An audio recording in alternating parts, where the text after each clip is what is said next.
7日之后，我北狄勇士将在大夏都城立擂，战绩断你武道脊梁。这帮蛮夷小丑竟敢跑朕家门口挑衅，真当我大夏无人吗？陛下，北狄所图者大，恐怕不止寻衅比武，两国在边关久持不下。他们此时设擂，用意昭然若揭。一旦我们落败，军心士气必受重挫，战场形势也会陷入被动。但大夏以武立国，若避而不战，只会贻笑天下。到那时，他们必然四处张扬，说大夏怕了他们北狄藩邦，这同样会动摇军心。所以这场武必须比，而且绝不能输。蒙彻，你是我大夏第一高手，你有把握赢吗？回陛下，微臣并无把握。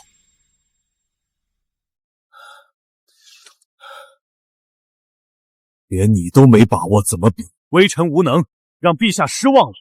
但事关国运，臣不敢妄言。那大夏第一不过是虚名，何况我们这次面对的并非一国，而是5国联手。5国联手，正是。臣已调查清楚，表面上是北狄设擂，实则汇集了5国顶尖高手。这是蛮夷5国盯准我朝软肋发起的一次总攻。难道只能眼睁睁认输不成？朕实难接受。想要破局，除非我大夏有一个真正的天下第一，足以碾压5国高手。可真有这样的高手吗？郡主，您看那个人。听闻阁下从无败绩，人称百胜公子，兄弟们不信邪，特来讨教。一起上吧。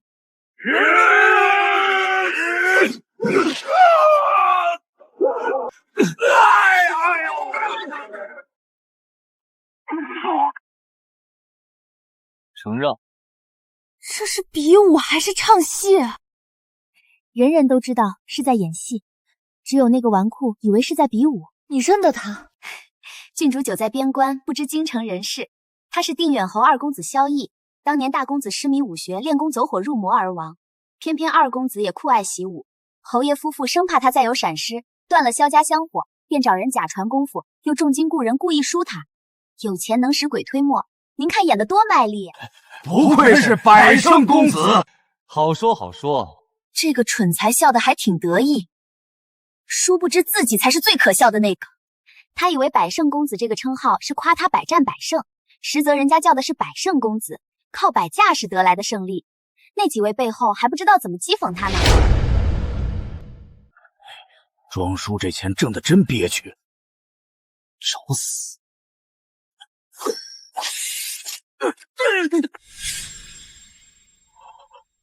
飞花伤人，世间真有这等神奇武功，我还以为只是传说。肯定是定远侯安排绝景高手在暗中保护儿子，听到你辱及侯爷，出手教训你一下，再让你嘴贱。快逃！你们只不过演了一场戏，就受不了了。可我已经演了10年，又当如何？萧少这功夫真如陈年老酒，靠后劲都能让那3人跪倒，实在令人叹服。那3个家伙不会是收了双份赏银吧？都出门了还要加演一次？要我说，萧少这身功夫已经不在大夏第一高手蒙冲之下了，不是更胜一筹。我呸！就你这个草包，给蒙冲提鞋都不配。说得好，本少今天高兴。小七，打手。好嘞，不就是拼演技吗？看谁拼得过谁。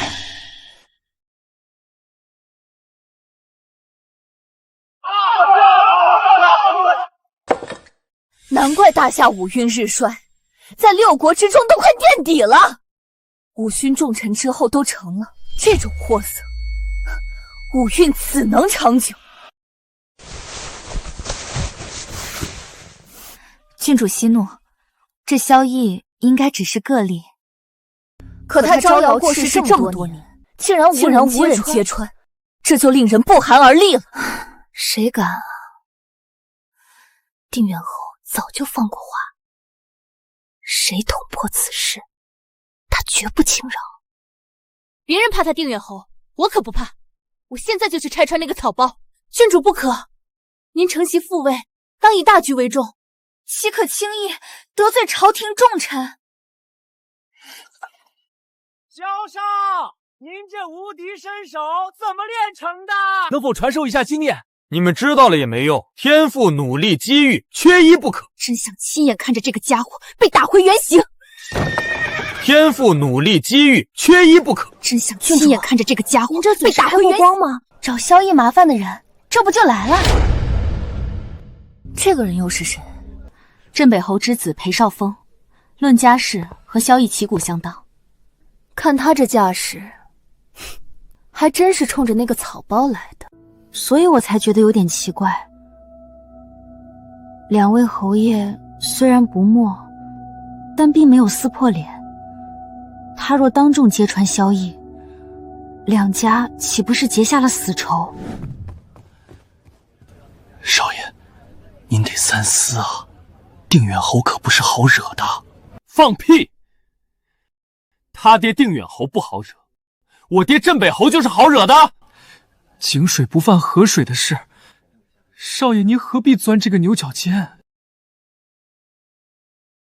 实话跟你说吧，本少赌钱输大了，欠了5万两白银，这么大的窟窿，让我爹知道，非打死我不可。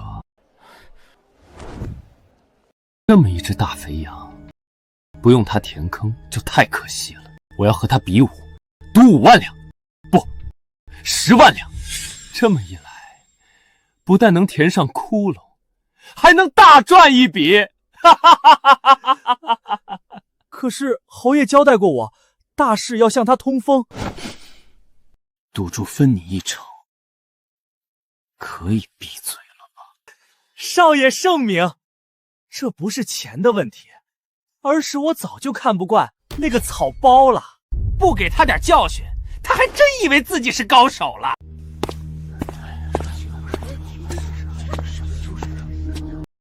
萧少，久违了。我当是谁？这不是进阶虎裴大少吗？早就想找萧少切磋，又怕萧少不敢应战。我百胜公子，什么高手没打服过？会怕了你？敢加彩头吗？输了10万两，有何不敢？赌就赌。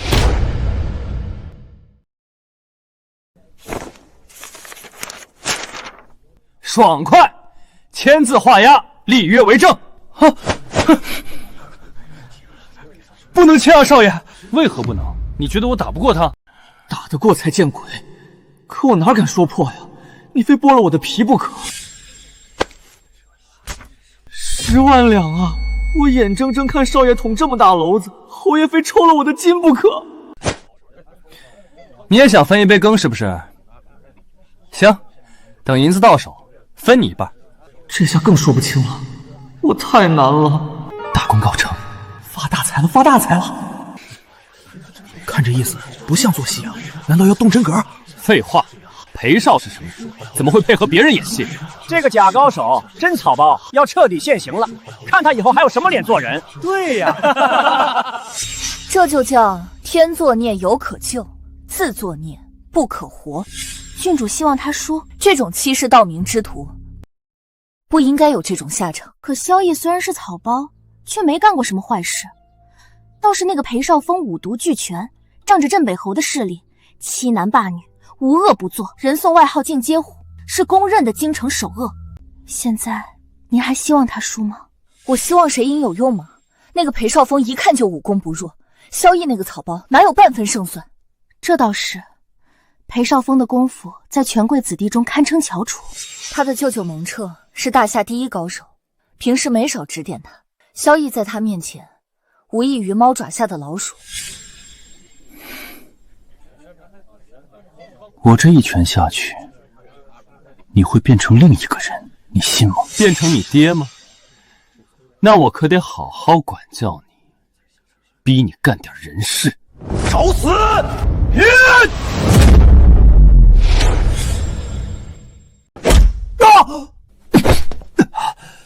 怎么样？你只是拳头比我硬，又不是功夫比我精。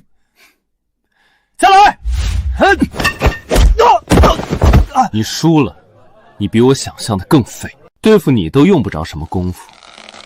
我不服，我是自己绊倒的，又不是被你打倒的，凭什么算你赢？不好，那你起来再比啊！你都被我踩在脚下了，还有脸和我论输赢？那我们再比一场，这次赌30万两，不，50万两。当真？谁不敢比谁就是孙子！有本事放我起来！准备赌气！50万两，这可是整个侯府的家底了。不行，哪怕捅破这件事，我也得拦住少爷。少爷，少爷，不能再赌了。我跟您说实话吧，其实几辈子难遇的发红财机会，绝不能让这小子搅黄了。完了，彻底完了！定远侯英雄一世，怎么生养了这么一个蠢材？我都要被气死了！有什么可气的？一个蠢，一个坏，狗咬狗罢了，与我们有什么相干？走吧。您不看了，还需要再看下去吗？别污了我的眼睛。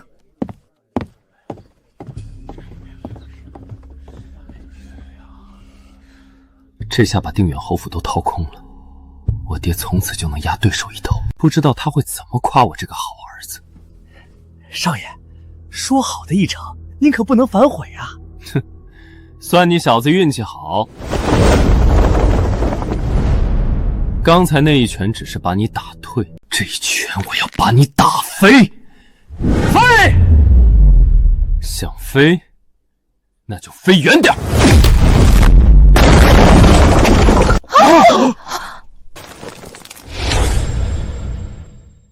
出什么事了？这么多人在惊呼，要不要过去看看？有什么可看的？无非是那个草包被打得更惨了，说不定命都丢了。咎由自取，没人救得了他。走吧。不可能，这不可能！刨去你赢的10万两，还欠我40万两，回头我派人去取，记得把你那狗窝腾一腾，要不然20万两白银可没地方放。娘哎！我不是在做梦吧？少爷，比啊！您再跟他比啊！原来这才是他的真正实力。原来他不是被扮成老虎的猪，是在扮猪吃老虎。原来我不是挖坑埋他，是在埋自己。少爷，你不能认输啊！那可是40万两，整整40万两啊！侯爷知道了会气疯的。谁说是40万两？别忘了扣掉你那一成。少爷，你刚才可没说输了还得我出钱啊！废话，你不知道什么是赌吗？哪有光捡便宜不担风险的好事？天啊，就是把我榨干了，也凑不出这么多银子啊！走吧，这事儿别告诉我父母，要不然有你受的。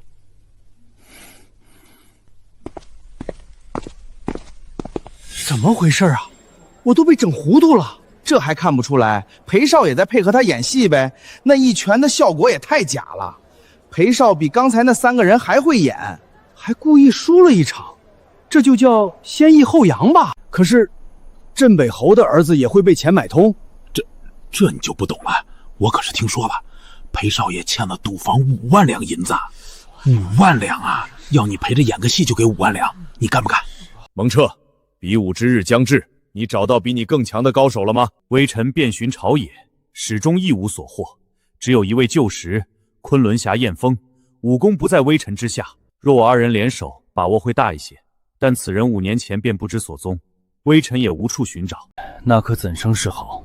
这一仗大夏输不起，倘若比武落败，雷及边关战士，后果不堪设想啊！臣愿拼死一战，纵是粉身碎骨，也会守住大夏最后的尊严。朕要的不是你死，是赢。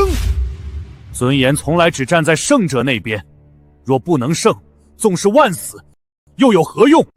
臣知罪。舅舅，我遇到麻烦了，您一定要帮我。我告诫过你多少次，不要仗势欺人，横行无忌，否则迟早会有人教训你。你什么时候听过？现在吃亏了吧？要我说，完全是咎由自取。如果只是我自己吃点亏，那也就罢了。现在是我比武输了50万两银子，整个侯府家底都得搭进去。您看在我过世娘亲的份上，也不能见死不救啊！50万两，你这混账，输给了谁？定远侯之子萧绎。什么？那个京城头号假货草包，你怎么可能输给他？论真功夫，10个萧绎也不是我对手。但这小子给我设套，暗中服下高手，不露面打伤我，在场者都以为是我输了，我有100张嘴也说不清啊！记住，这是最后一次。萧绎，就算你有点真功夫，在我舅舅面前也狗屁不是，等着受死吧。这些日子，我总是忍不住去想，我们为了护义儿周全，硬生生将他这样一个武学奇才打造成世人眼里的假货和草包，究竟是对是错？世事难两全，事情已经这样了，你又何必患得患失？你对外的理由是为了保护义儿，不让萧家绝了香火，但我和你夫妻多年，最了解你不过。你戎马半生，心系山河，岂会有此执念？我知道你做这一切其实是为了我。我自幼就有心疾，受不得刺激。玉儿突然离世，我几乎丢掉半条命，卧床半年才缓过来。你是怕义儿再有闪失，我承受不起。你这么说就见外了，夫妻一体，又何分你我？娘亲大人，您可知道我为了您也不容易，整整演了10年戏啊！大哥当年的嘱托，我一刻也不敢忘记。这是什么？这是5级神殿的地址，深藏在一处地宫之中。你根据这张地图就能找到。大哥，你找到传说中的5级神殿了，太好了！据说5级神殿汇集全天下武学秘籍，是无数武者梦寐以求的圣地。古人说祸福相依，一点都没错。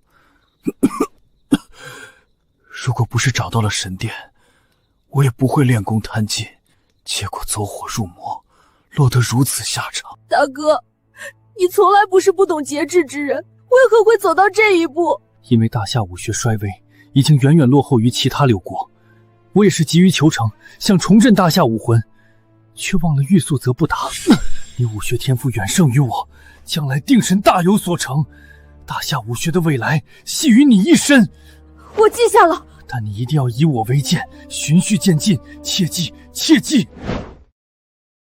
我走之后，父母也许会阻止你练武，你可以偷偷练，千万别和父母硬来，尤其是娘亲，她再也经受不起打击了。大哥，我可以骗过天下人，唯独骗不过自己。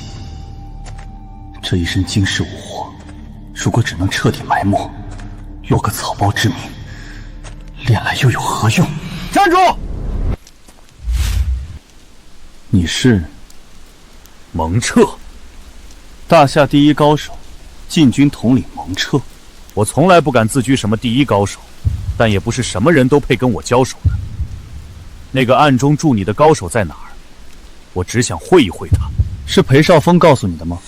你被他骗了，他是败在我手里的，我不需要任何人暗中相助。你跟别人装装逼也就算了，在我面前就省省吧。武学一道，讲究气血贯通，内劲绵长。你呼吸虚头散乱，眼神空茫无惧，哪有半点武学根基？蒙统领所言，不过是凡俗武学的粗浅之道。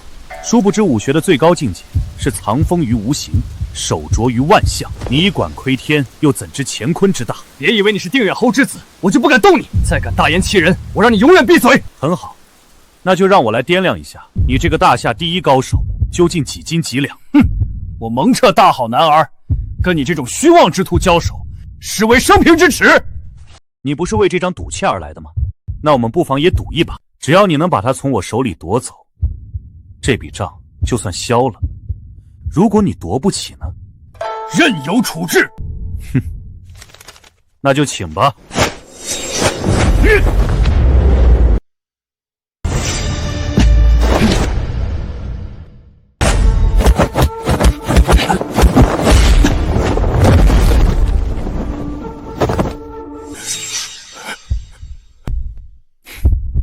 你太弱了。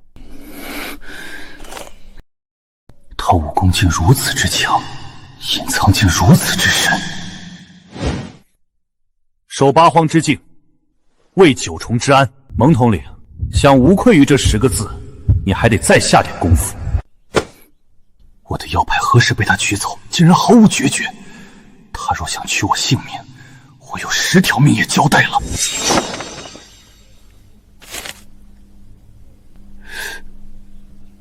你这又是何意？输了任由我处置，那就帮我去倒债吧。40万两白银，1两也不能少。天佑大夏，天佑大夏！舅舅，怎么样了？毒气呢？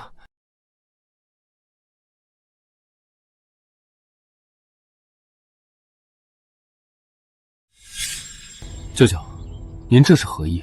我不是来还你赌气的，是来向你追债的。40万两由我代为收取，转交萧逸。什么？我没有听错吧？你可是我亲舅舅，怎能胳膊肘往外拐？不止你输了，我也输了。如今我只能听命于他。这，怎么会这样？这笔债你扛不起，去通知你爹吧。我还要去宫里一趟。恭喜陛下，贺喜陛下！我大夏有此高手，这次比武对决定然稳操胜券。当真？当真。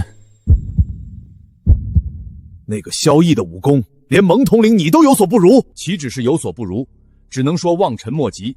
不瞒陛下，臣和他交手后的感觉，如井蛙初见瀚海，方知天地辽阔。朕现在就要见他，传朕的旨意。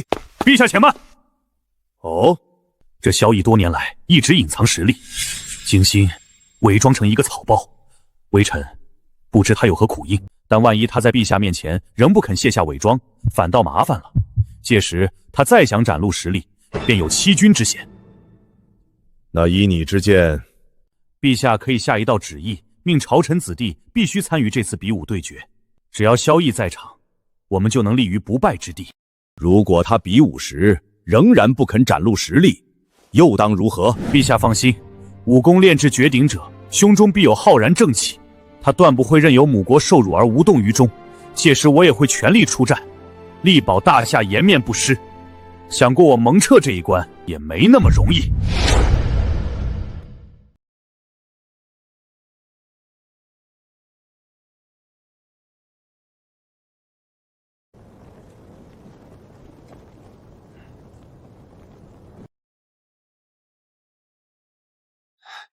爹，闭嘴！别叫我爹！你这个败家子！比武对决现在开始！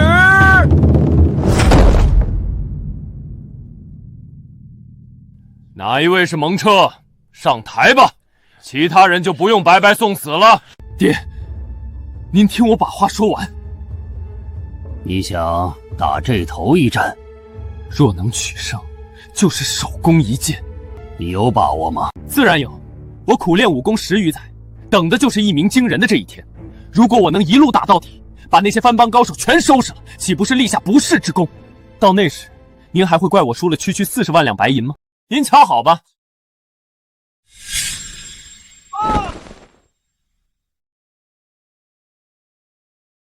区区番狗也敢挑战我大夏武学，今天小爷就给你点教训。不愧是我大夏年轻一辈中的翘楚，气势上就压倒了对方。他比那个番邦高手差了至少2重武技，上去纯属自寻其辱。来吧！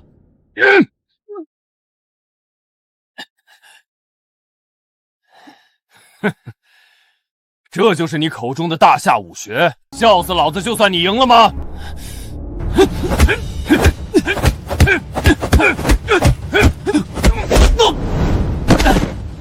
去死吧！在下蒙彻，请赐教。等的就是你！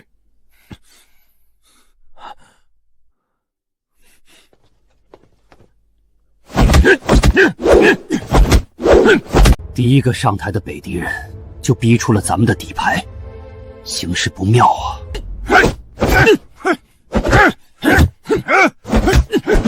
那个人的招式好生凶猛，蒙头领在步步后退，他千万不能输啊！蒙彻以退为进，10招之内就能拿下那个人了。好！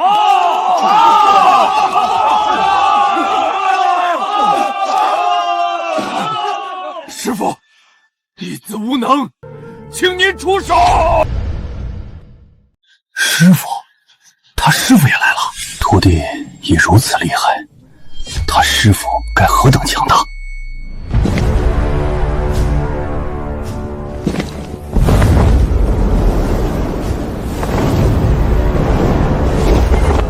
阁下是赫连斩。赫连斩，7年6国第一高手，他不是10年前就隐退了吗？听说自他隐退之后，6国就再无公认的第一高手。难怪北狄敢挑衅大夏，他们连这个老妖怪都请出马了，我们哪有一丝一毫的胜算？这老家伙武境不低，蒙彻远非其敌。至于6国第一高手吗？我只能说，山中无老虎，猴子称大王。失敬，蒙彻，你武功不差，但在我手底下过不了10招。你如果识时务，不如直接认输，省得麻烦。大夏只有死战到底的武士，没有不战认输的懦夫。请。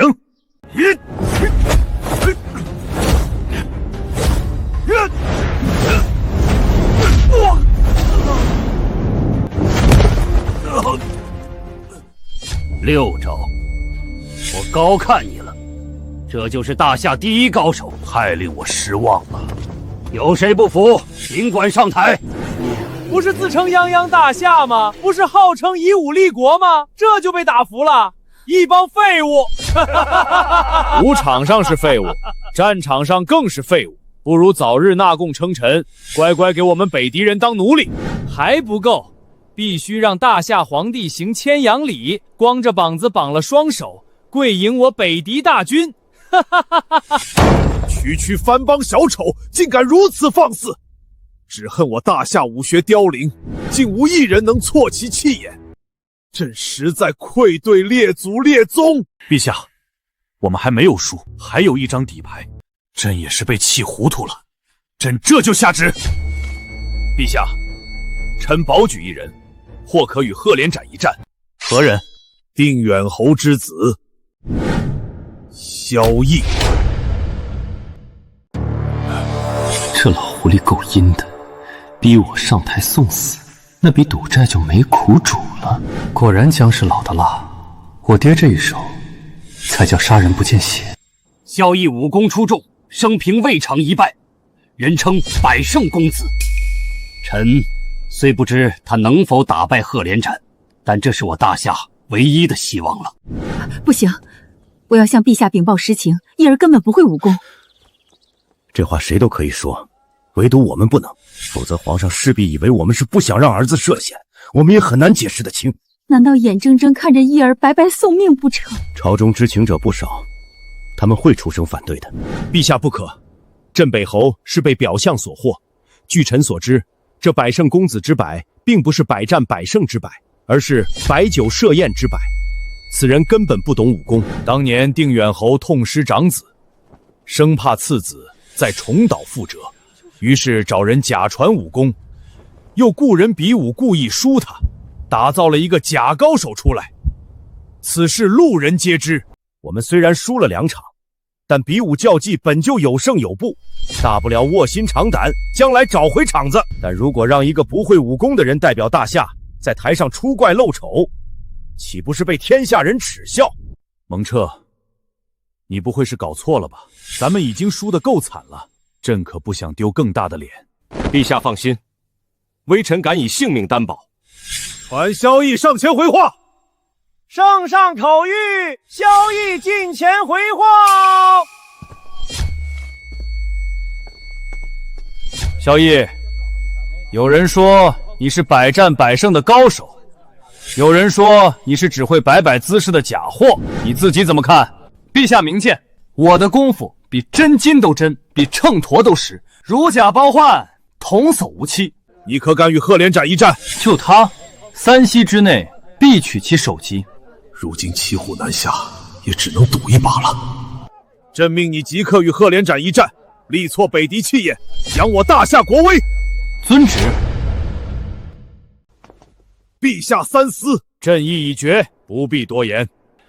陛下病急乱投医，让一个不会武功的草包去对决6国第一高手，简直是贻笑大方，整个大夏都会为之蒙羞。那场面，老夫想都不敢想，不知那帮蛮夷会怎样嘲笑我们。蒙统领还有脱身自保的能力，他上去只有死路一条。可怜定远侯苦心护子，反倒害了儿子性命。夫人，侯爷，你得想想法子，救救我们的义儿啊！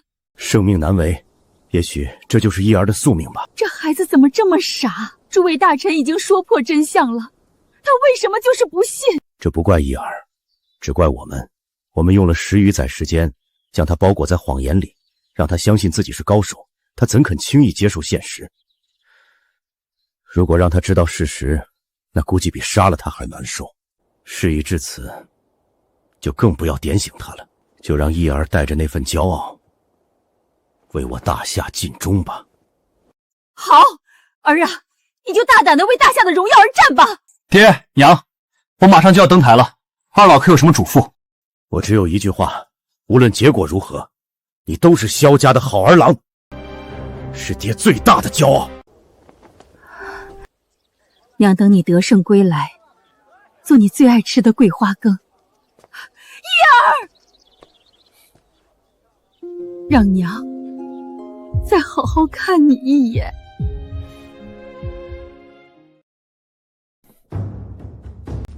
你脚步虚浮，眼神涣散，一看就不会武功。你们大夏武界是真的没人了，还是故意拿一个草包来羞辱我？对付你足够了，你还不配跟我对决。狂龙卷，传说中的狂龙卷。听说狂龙卷是鹤连斩最强杀招，当年曾一击毙掉10位宗师。能死在这一招下，也算这个草包的造化。这下成了。想拿我裴家的钱，也得看你有没有那个命。天作孽，犹可救；自作孽，不可活啊！蒙彻，他接得住吗？这一招威力太大，臣也难以预料。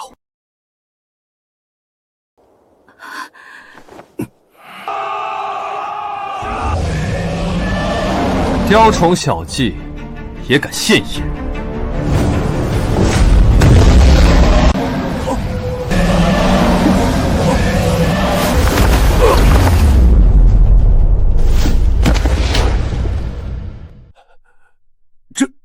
这怎么可能？你怎么可能一招破掉我的狂龙卷？一条池子里的泥鳅，扑等出一点水花，也敢妄称什么狂龙卷，简直让人笑掉大牙！这，老夫是眼花了吗？难道是在做梦？掐一下，看会不会疼？果然不疼。啊！王尚书，你掐我做甚？你不是说这小子是个草包，你输给他是遭了高手暗算吗？说，到底怎么回事？我哪知道啊？他怎么会这么厉害？连鹤连斩都接不了他一招。好一个萧逸！蒙彻，你果然没有看错人。臣只知道他武功深不可测，但也没想到能强到这般境地。义儿，我的义儿，他竟然……夫人，你看，我们的义儿，他胜了！这是真的吗？不，这不是真的！我鹤连斩一生所向无敌，横扫6国高手，怎么会输？那是因为你没有遇到我。小子，我承认你是我生平未遇之强敌，但你也别得意的太早，想胜我鹤连斩的人还没有生出来。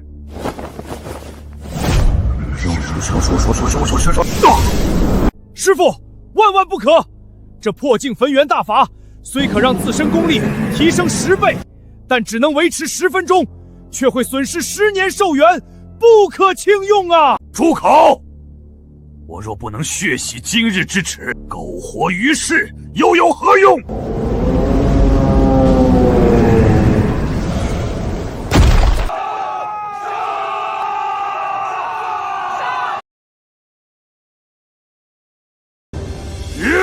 叶儿，小心！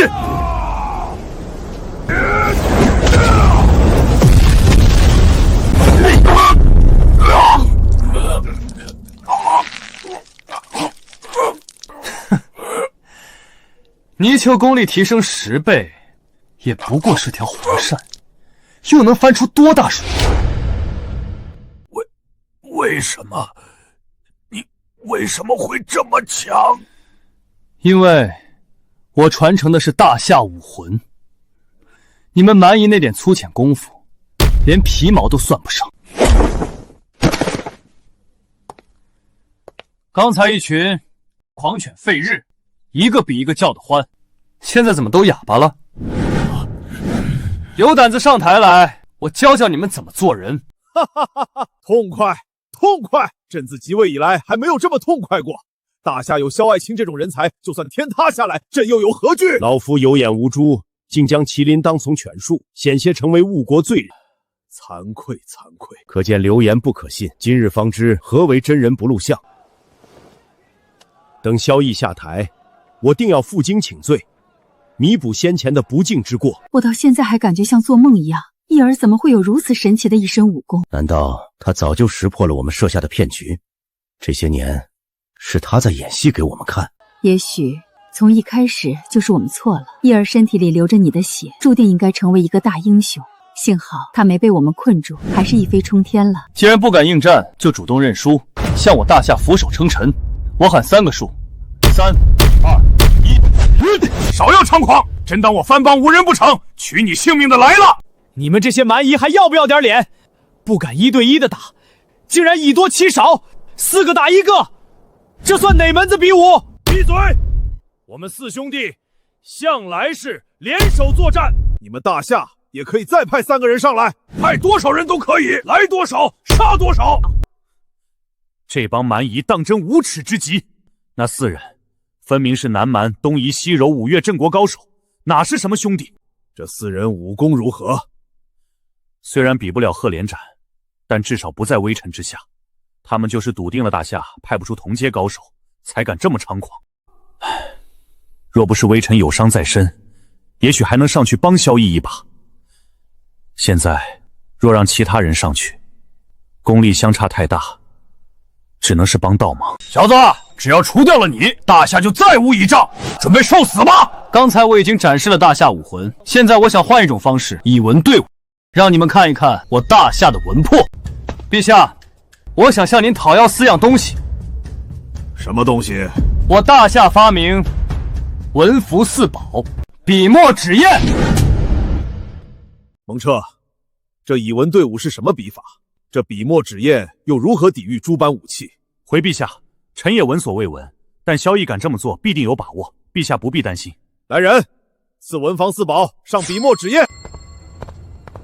这萧绎是不是过于托大了？笔墨纸砚终究是文人雅物，怎能挡得住刀枪利器？年轻人终究是沉不住气。以我之见，应该稳妥起见，直接拒绝这种1对4的比武，以免给对方可乘之机。诸位，要我说，咱们还是少说多看，免得再被打一次脸。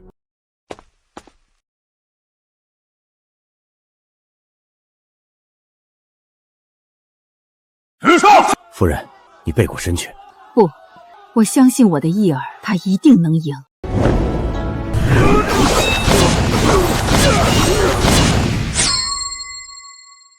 这下他死定了！再让他装逼！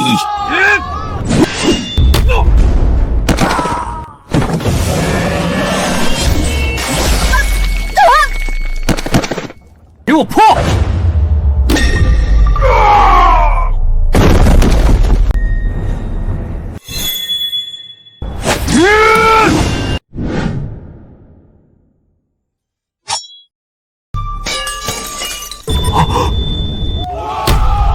天啊！他用宣纸砍断了利刃，他还是人吗？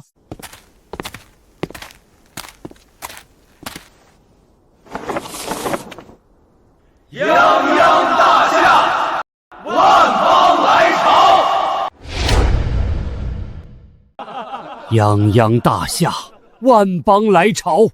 大夏将兴，天降奇才。萧绎说射落太阳，老夫也不怀疑。丁远侯，今日我朝大胜，你当记首功。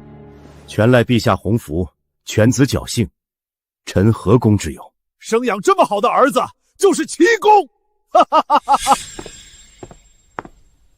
陛下，臣幸不辱命。萧爱卿，你想要什么封赏，尽管开口，朕无有不允。为国尽忠是本分，不敢讨赏。不过有一事，想请陛下帮忙。何事？镇北侯之子欠臣1大笔白银，赖着不给，竟有此事。臣可以作证，确有此事。镇北侯，朕限你3日内将所欠银两尽数送至萧绎府中，少1分，朕便治你教子无方之罪。臣遵旨。萧贤侄，看在我举荐的份上，减免一些。你借刀杀人，当我看不出来？用不用找陛下评评理？不用，不用。爹，以后别叫我爹。看看人家萧绎，我没你这种败家儿子，你怎么不去死？爹娘，让你们担心了。义儿，你刚才有没有受伤？让娘好好看看。经世武功从何处学来？爹娘，有话回去再说。原来是这样，如今看来你哥哥才是对的。你本就该是翱翔9天的雄鹰，又怎能把你打造成樊笼中的雀鸟？是爹娘糊涂。义儿，这些年苦了你了，明明有绝世身手，还得委屈自己配合我们做戏，装成一个草包，受尽万人嘲笑。娘，我唯一担心的就是您的心急，现在您可以放心了，普天下再没人能伤到您儿子。你接下来的路并不轻松，皇上一定会对你委以重任。奉陛下口谕，宣萧绎即刻进宫见驾，不得耽搁。朕本想利用这次比武大胜，击溃北敌军心士气，化作战场上的优势，没想到这帮蛮夷竟如此狡猾，肆意颠倒黑白。陛下，他们对外宣称是我们释放毒烟，让他们的高手内力尽失，然后故意派出一个草包击败他们，只为最大程度羞辱他们。可恶！他们非但将败绩推得干干净净，反倒倒打一耙，无我大夏胜之不武。关键萧绎确实是名声在外的百胜公子，这次的表现又太过不可思议，所以别说蛮夷居民对那种说法深信不疑，连我大夏居民也以偏信者居多。陛下不必担心，北境有凌霜郡主镇守，在战场上并不落于下风。如今带兵征战有郡主，以武护国有萧绎，可保大夏无虞。若是将他们合二为一，岂不是两全其美？陛下的意思是，凌霜身担守土之责，系国家安危于一身，身边正需一位强者护持。萧绎虽有绝世武功，仍带着纨绔习性，更需一份入心的情谊，才能让他担起责任。一朕之见，最好的法子便是赐婚。赐婚？陛下，这不太好吧？臣跟这位郡主连面都没见过。放心吧，朕这位侄女文武兼备，又有倾国之貌，配你绰绰有余。可是朕意已决，莫非你想抗旨不成？臣遵旨。郡主不日回京，我派你去北境接她，沿途正好培养一下感情。郡主，这次比武竟然出2个版本，都把我搞糊涂了。您信哪一个？从感情上讲，我更愿意相信大夏高手连压其他5国是真的，可现在是不可能的。大夏武学衰退已久，怎么可能做的？这么做虽然胜之不武，但我明白陛下的苦衷，他总不能眼睁睁看着比武一败涂台，打击军心士气，影响战场形势。但从长远看，把一个草包打造成英雄，毁掉的是大夏武学的根基。可惜这不是我能阻止的。那个家伙运气真好，但我对他只有更增厌恶。别让我看到他，否则……郡主，陛下派来保护您的高手已经到了门外。有请。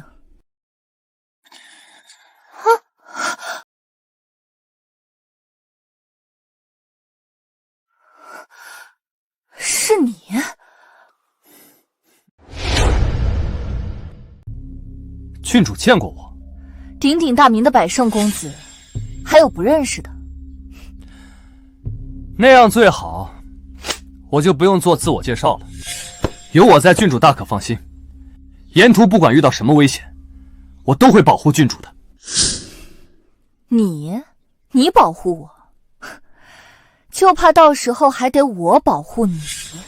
郡主，你什么意思？难道没听说过我力败5国高手，扬我大夏国威的事迹？碍于陛下的面子，比武的事我本来不想点破，但你非要自取其辱，那就怪不得我了。这么说，你是不信了？岂止我不信，全天下有眼睛的哪个会信？陛下为了大局，只能被迫走这一步险棋。你倒真把自己当成拯救大夏的绝世英雄了，你就一点都不脸红吗？脸红？我为什么要脸红？也是，当了这么多年百胜公子，脸皮早就练得比城墙都厚了。陛下能选中你，倒也算物尽其用。要拿一个草包来羞辱对手，你是最合适的人选。郡主，有点过了。我这也是为他好。北京不比京城，敌人近在咫尺，没人会陪他演戏。如果还是这么不知天高地厚，只会白白送了这条小命。我劝你还是从哪儿来回哪儿去吧。知道待在我身边有多危险吗？据我收到的线报，北狄在战场上讨不到好处，很可能孤注一掷对我动手暗杀。正因如此，陛下才会派我来，让我沿途保护你啊。就你这身手，我帐下随便一名小兵都能取你性命，还大言不惭要保护我，可笑。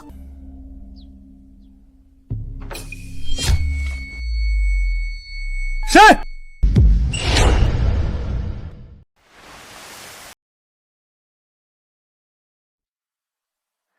少在这故弄玄虚了，我都没听到动静，你能听到什么？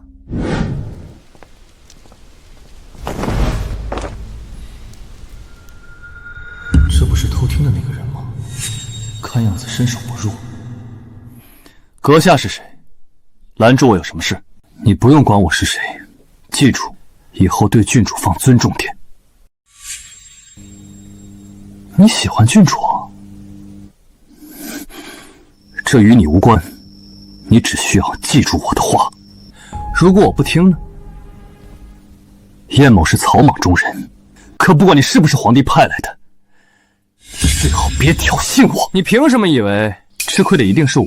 你一个纨绔，自小长在富贵屋里，想必也没听过昆仑侠燕风的名字。但蒙彻你不会不知道吧？我曾经和他交过手，100回合后才一招落败。哟，败了呀？听你这语气，我还以为是你赢了呢。如果我告诉你，蒙彻拱手荆棘，肩负重责，我是不想打击他的自信，故意让他一招呢？你想说自己才是天下第一，直说就行了，绕那么大弯子干嘛？燕某对这些虚名没兴趣，我只想让你知道，你若再敢对郡主不敬，谁也救不了你。我偏要不敬，你又待怎么？我非要找打，那我就成全你。真当我萧逸是谁都能捏的软柿子了？今天不把你打出屎，算你拉得干净的。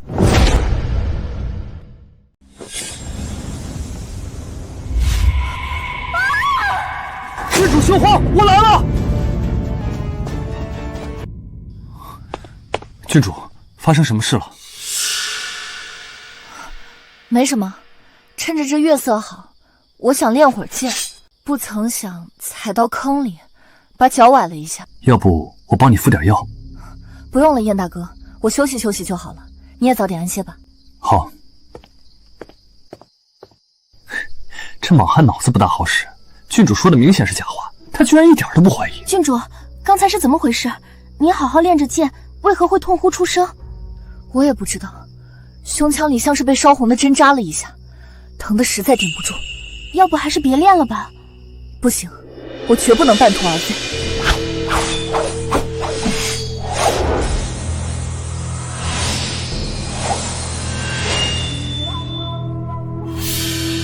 他这练法完全不对，怎么透着一股邪力之气？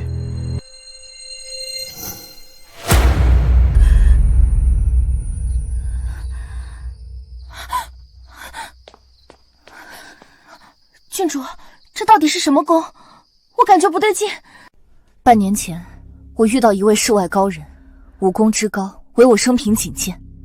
他就是传说中的5级神殿主人。我苦求他传授功夫，才从他手里得到了这本天玄神功秘义。五级圣殿的主人明明是我，殿中从无什么天玄神功。这个人居心不良，分明是想谋害郡主。不管什么神功，也不该损及身体，练得口吐鲜血啊！这个人会不会是想害你？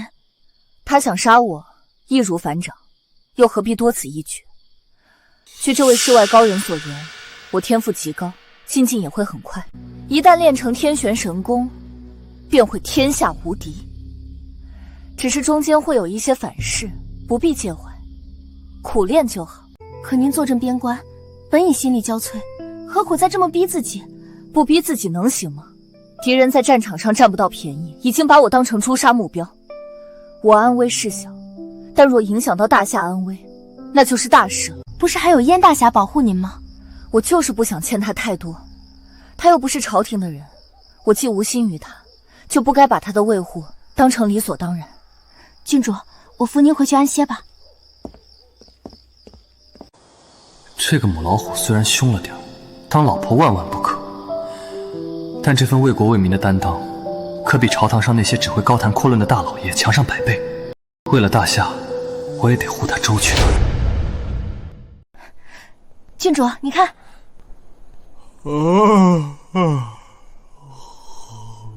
还有多久才到客栈？本公子的腰都快被颠断了。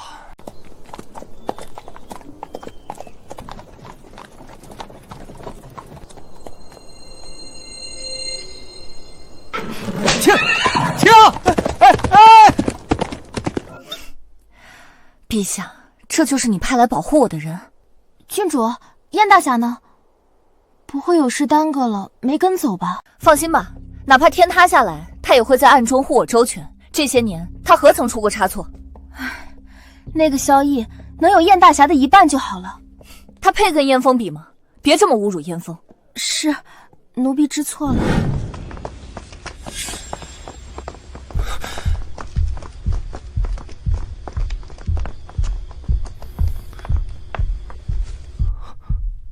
有人，还不止一个，听动静全是高手。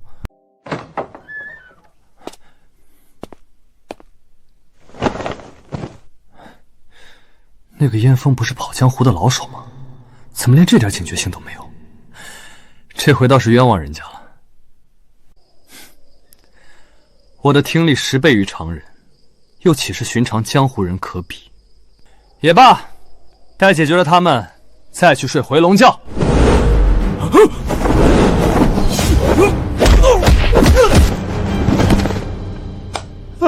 搞定，回去睡觉。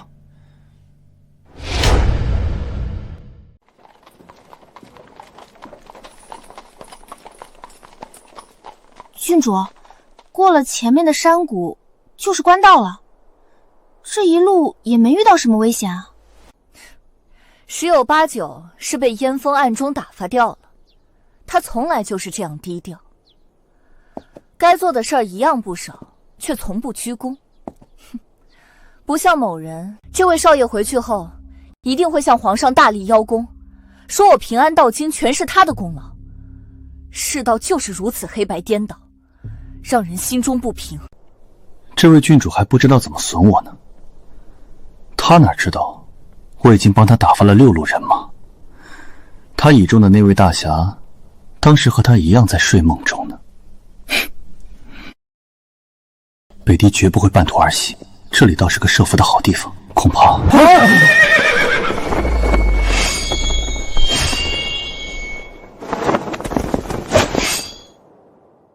上！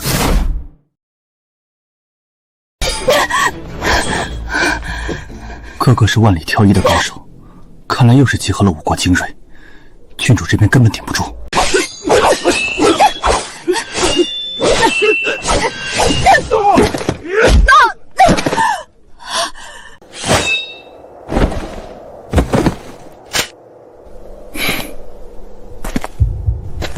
郡主，你且退在一旁，把这些臭鱼烂虾交给我。滚开！想白白送死吗？我都自顾不暇，你还来添乱，上一边待着去。好心当成驴肝肺，行，你厉害，交给你。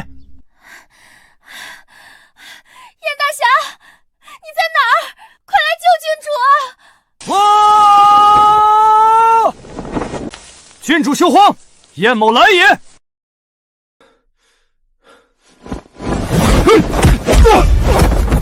这帮人有备而来，早就把郡主身边人研究透了。4人论单打独斗，都比燕峰逊了一筹，但联手结阵，就能轻松压制他了。完了，这下彻底完了！凌霜郡主，明年的今天就是你的忌日，这就是和我北德作对的下场。就这么死了，是不是太可惜了？对呀，不如先奸后杀，哥几个轮流爽一把，能和金枝玉叶的郡主快活一回，也不枉做人一场。你们敢！都什么时候了，还在摆郡主的威风？我先来！你们这帮混蛋，不得好死！你们敢碰郡主一下，我燕某发誓，天涯海角也要取你们性命，将你们挫骨扬灰！还是担心一下自己吧。你以为你今天能活命？这小子，好好躺着不行吗？以指为剑，以剑御气，破！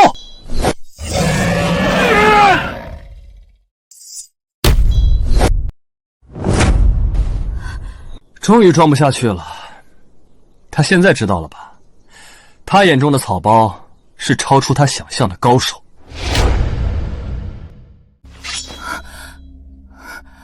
郡主，这是怎么回事？他们几个怎么死的？是剑伤。郡主，他们死于剑伤。刚才他扑向我时，我胡乱挥出一剑，难道这一剑竟有如此威力？天旋神功，意随心动，一招攻成剑气重虹。难道在生死关头，我突破了禁锢，练成了神功？我靠，这也行？我再来试试。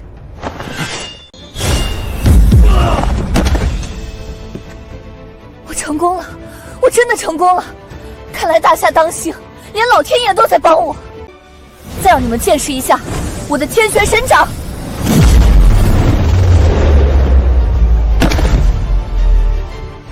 郡主，你太棒了！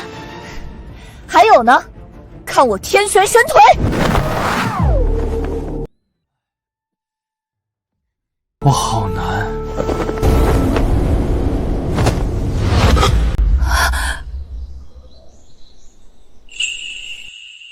还不算太傻，终于知道是谁在帮他了。这下该哭着来认错了吧？其实呢，你也不必过于……我在前方浴血杀敌，你在后面效仿我取乐，你觉得这很有意思？我效仿你？你刚才不是在模仿我，是在干什么？你真是没心没肺！如果我输了，所有人的命都会丢在这里，你也不例外。郡主，何必和这种人计较？恭喜你练就绝世神功，燕某自愧不如。太好了，郡主，你以后就是天下第一了。还有没有天理了？不过这样也好，他不是讨厌以前我那假高手吗？那如果把他也变成假高手呢？走啊，还愣着干什么？躲在女子身后的萧大金雄。这第3只鸟最有意思，俗称请君入瓮。他不是骂我假高手真草包吗？那就让他自己充当一下这角色，看他清醒后如何自处。郡主，先行一步，后会有期。打住，一切到此为止，我可不想再见你。那可不好说，说不定我们很快就会再见面。我没法保证不再见到你，但我凌霜在此发誓，此生绝不跟你再打任何交道。列祖列宗保佑，让这个母老虎聚魂成功，让我逃过此劫。双儿，你镇守北境，劳苦功高，但也因此耽搁了终身大事。朕一直记挂此事，想为你密以家训。蛮夷至今未平，边境烽火不息，儿女情长之事，臣无心顾及。守土卫国固然重要，终生大事亦要兼顾。朕为你选的这位家婿，可是万里挑一、可遇不可求的良配。朕就怕下手晚一步，他就被别人抢走了。不知此人是谁？定远侯之子萧绎。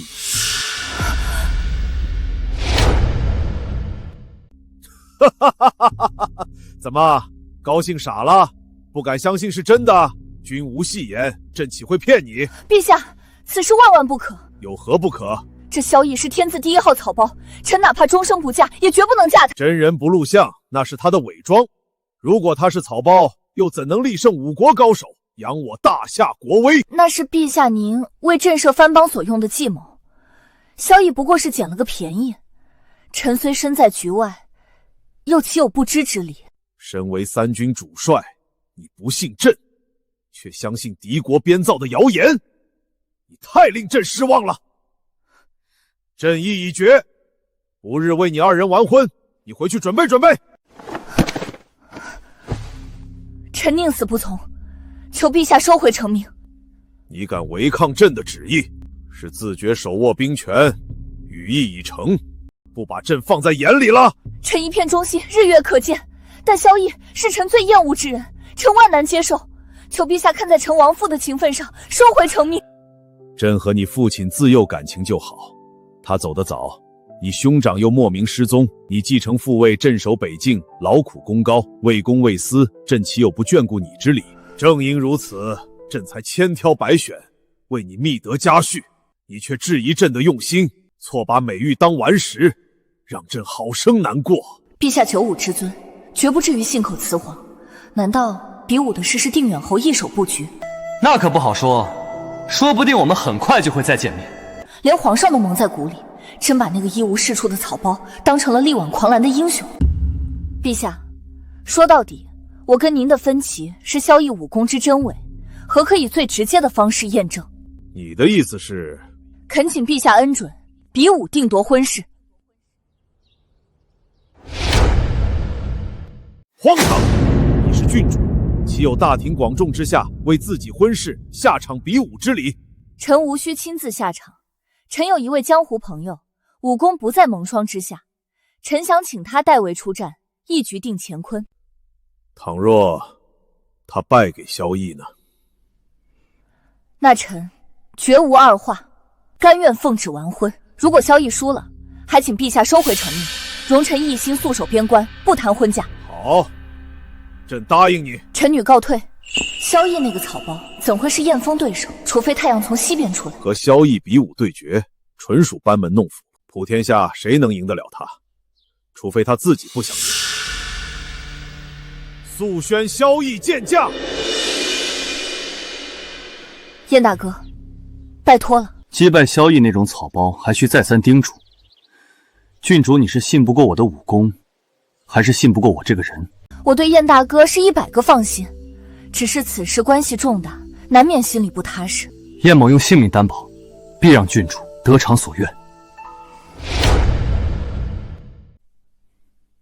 什么？许胜不许败？陛下，这有点不讲理吧？比武哪有稳赢不输的道理？少给朕打马虎眼！只要你不作假，就绝不会输。你是不是不想娶郡主，又不敢抗旨？陛下火眼金睛，什么都瞒不过你。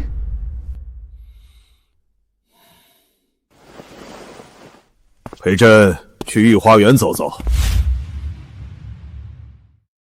你既有如此武功，眼界必然不俗。我大夏万里江山，你认为何处最难守？东西两境各有险隘，南境见远离蛮夷，暂时也无隐患，只有北境风言不息，关乎我大夏安危。那你可知道，凌霜一介女子，为何能成为北境主帅？北王镇边多年，深得居民之心，偏偏英年早逝，世子临阵又不成器，后来更是莫名失踪。唯有郡主能担起大任，换一个人很难得到北境居民认可。北狄正是深知这一点，才会千方百计想除掉凌霜。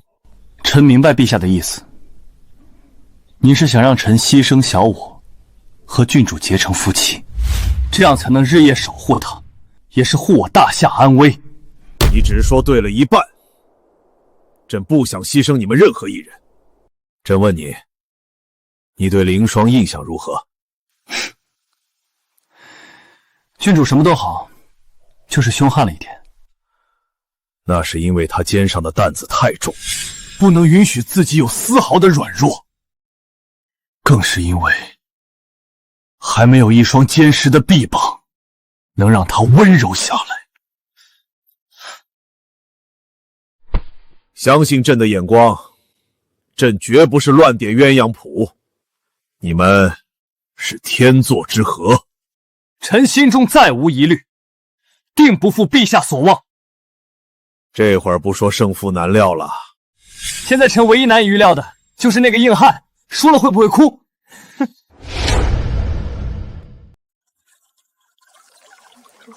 怎么会有这么多人观战？是我派人放出风去的。见证者越多，陛下越难食言。这个草包终于要现形了，我等这一天很久了。郡主放心，我不会手下留情的。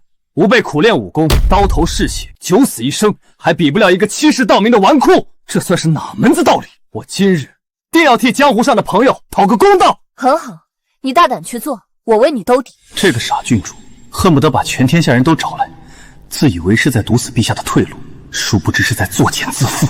还有这个莽汉，功夫不怎么样，气势倒挺足，已经想好怎么收拾我了吧？那就来看看是谁收拾谁。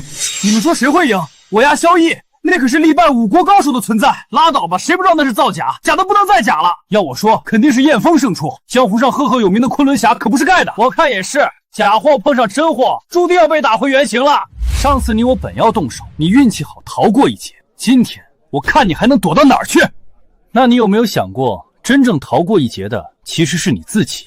你既然不知进退，非要找着丢脸，那就没人能救得了你了。斗嘴如果有用，谁还会去练功？过了今天，我看你还怎么招摇撞骗。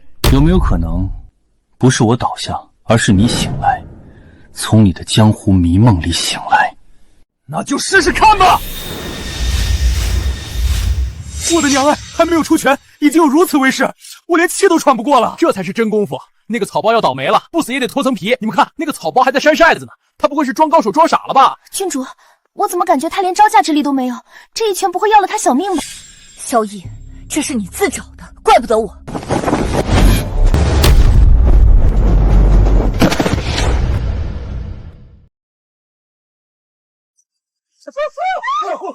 萧逸少爷，你没事吧？有点事吧？叶大侠，你没事吧？滚开！我的天！一掌击飞燕峰，这是什么功夫？原来萧逸是真高手，看来力压5国也不是假的。这位昆仑侠也太不经打了吧！原来浪得虚名的是他！闭嘴！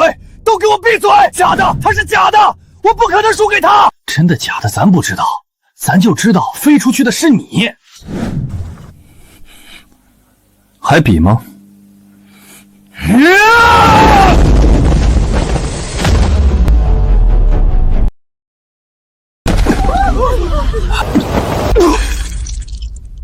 不可能，这绝对不可能，一定是有什么地方搞错了。他现在应该明白了吧？他最看不上的那个草包，才是一路护他周全的高手。郡主，这到底是怎么回事？我看得清清楚楚，燕大侠离萧逸还有很远，就被他一掌击飞了。他真有这么厉害？画龙画虎难画骨，知人知面不知心。没想到我最信任的人，把我坑得最惨。您是说？说吧，定远侯给你了什么好处，让你这般出卖我？我靠，这位郡主对我是草包的执念到底有多深啊？宁肯怀疑自己最信任的人出卖他，也不愿意相信是自己看走眼。这位燕大侠才叫出力不讨好，活该！郡主，你怀疑我？不是怀疑，是确定。要不然你解释解释，堂堂昆仑侠是怎么一招输给一个草包的？定远侯答应了你什么？是权位还是金银？这些我也可以给你。你为什么要出卖我？为什么？我没有，我真的没有。难道是武功秘籍？对你这种武痴来说，这是难以抵御的诱惑。我怎么就没有想到呢？我可以对天发誓，我若出卖郡主，天打雷劈，不得好死。我一直觉得你最强的是义气，其次才是武功。现在我才明白，你最厉害的是演技。你刚才嘴里含的是血包吧？这种鬼域伎俩，我在巨武轩就见过了。只是我真的没想到，你和那些小草一样，都是可以买通的。郡主，我护你3年，竟落得如此评价，我真不知道该说什么好了。你护我3年，却毁我一生，你让我怎么评价你？郡主放心，我今天豁出这条命，也不会让你输。姓萧的，我不知道你耍的是什么鬼门道，但我这破空刀专斩一切邪祟。废话真多，不能利索点吗？来吧。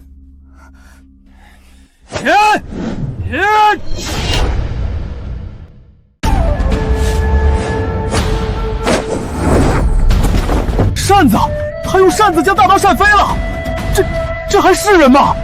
难道真如郡主所言，这位燕大侠是被买通了，再配合演戏？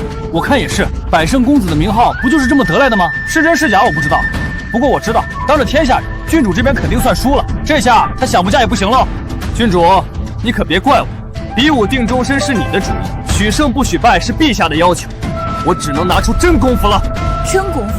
你可真有脸说！有本事和我比一场，敢吗？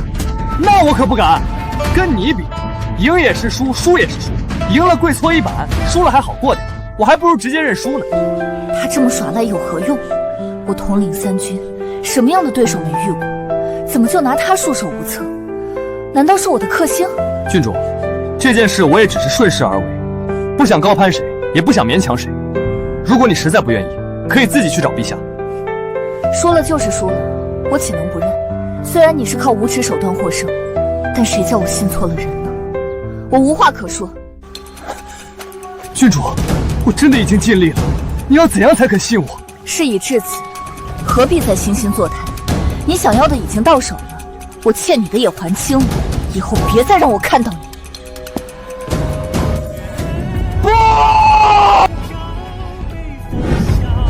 小子，你的死期到了，我一刀劈了你，看你还怎么纠缠郡主！不是吧，大哥，你要有那个本事，比武对决时战胜我不就行了？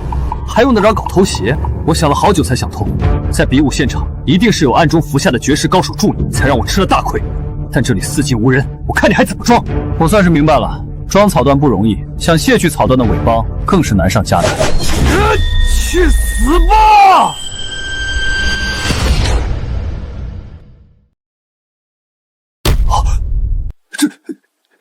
这怎么可能？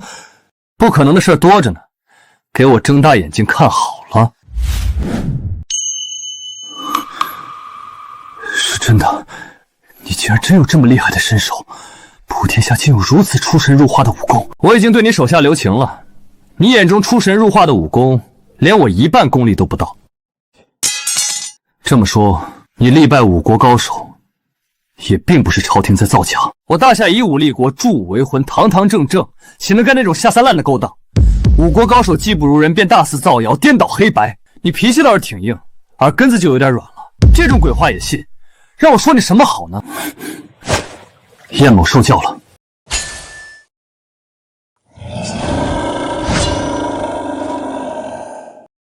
这把龙牙宝刀是绝世珍品，我可不想做暴殄天物的事，还你。我在武学上一向自负，从来没有服过谁，今天才知道，原来我一直就是只井底之蛙。这话蒙彻也说过，你们倒不愧是一对老对手。郡主那天突然神功大成，一举毙掉那么多高手，我一直觉得不合武学之道，现在看来也是你在暗中相助。那不算暗助，算是直接出手了。本以为终于瞒不住了，不料郡主宁愿相信自己神功天成，也不愿相信我这个草包。我还有什么可说的，只好顺其自然了。你为什么不向郡主解释清楚呢？只需和他真正交手一招，他自然什么都明白了。郡主一向敬慕英雄，你为何宁愿惹他厌恶，也不愿揭示真相？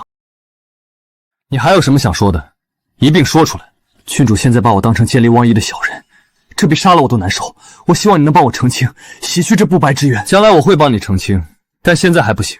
这个草包我还得继续办下去。为什么？现在敌国已把郡主当成眼中钉，一心除之而后快。他们越把我当成无用草垛，对我的防备就越松，我能发挥的作用就越大，也就越能护郡主周全。可是你身为绝世高手，被那么多人当成草包假货，面对数不清的嘲笑、轻视、唾骂，甚至还有枕边人的鄙夷，你真的不感到委屈吗？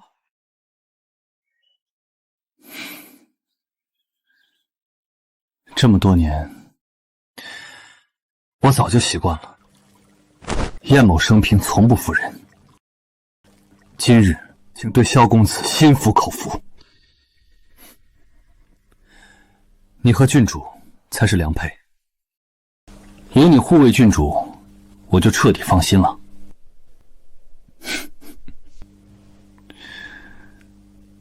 你是解脱了，我该进笼子了。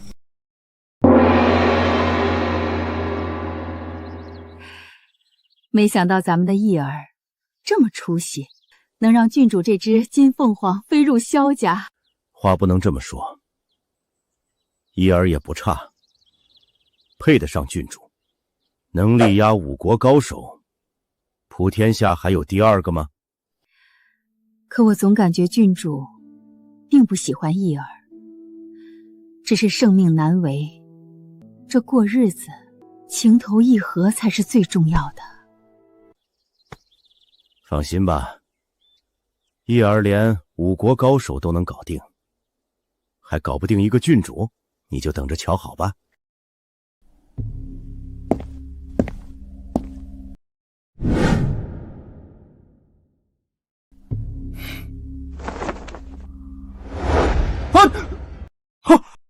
别以为我嫁给了你，你就能对我有非分之想。我要和你约法3章。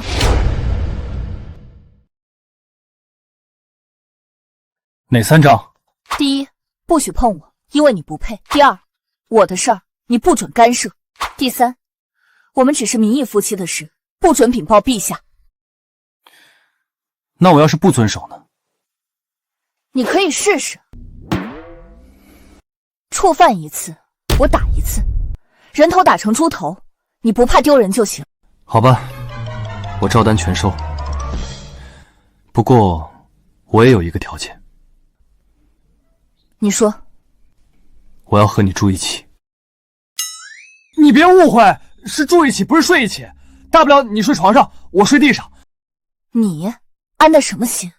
我能安什么心？还不是为了保护你。真是上辈子欠了你的。哦，我明白了。你明白什么了？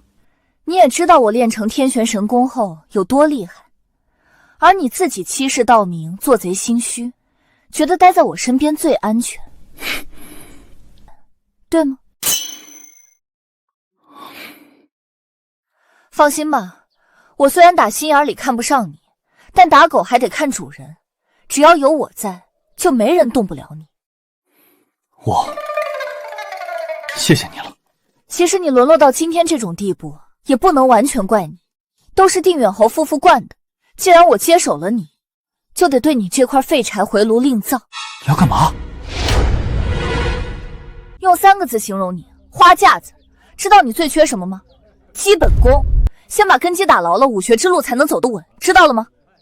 知道了。先蹲2个小时，别想着偷奸刷滑。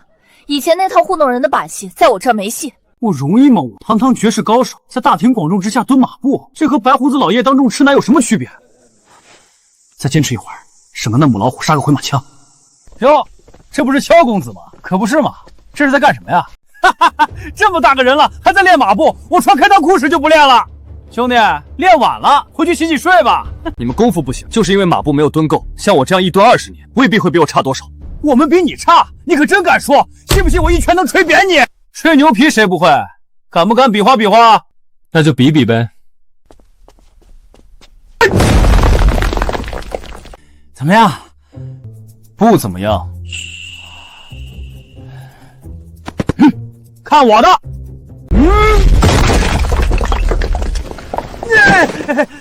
服不服？就问你服不服？我去，这都行。又不是我把你弄倒的，凭什么我服你？咱们比的是武功，不是嘴皮子。你要能做到我们这样，就算你赢了。来吧。跟你们一样，那这马步不是白蹲了？离远点。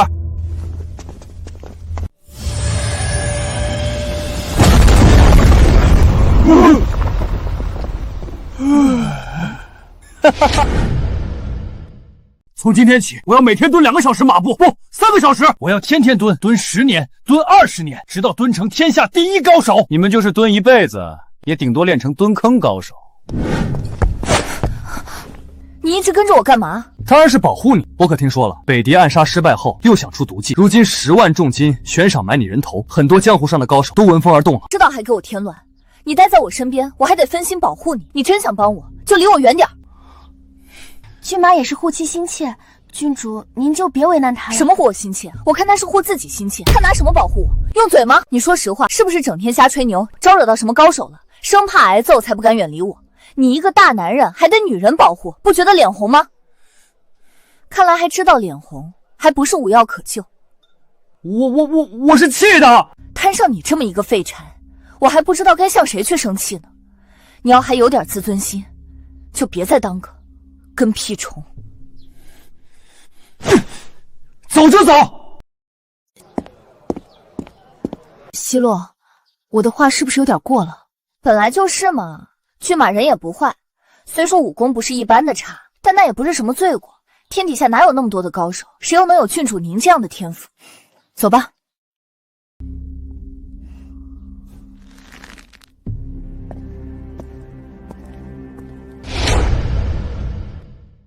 挂着骏马的头衔，却连人家指头都不能碰，费尽心思保护他，倒成了被他保护的男人。这世界还有天理吗？能行吗？这次凌霜郡主恐怕凶多吉少了。你知道组团去劫杀他的高手都有谁吗？索命判官崔九煞、毒蝎娘子苏媚谷、杀手之王沈惊鸿，都是江湖上1等1的高手。这么多江湖高手对付一个人，还是从来没有过的事儿。主要是北狄开出的价码太高了，哪怕分上一份，这辈子也能逍遥快活了。我是没那本事，要不然也去分一杯羹了。他们干嘛不单干，非要组团？你以为郡主是吃素的？听说前阵子一剑调了5国高手，跟他单打独斗，那不是找死吗？可惜了，郡主再厉害，这么多人一起上，他也得交代了。估摸着这会儿，他已经去阎王殿报道了。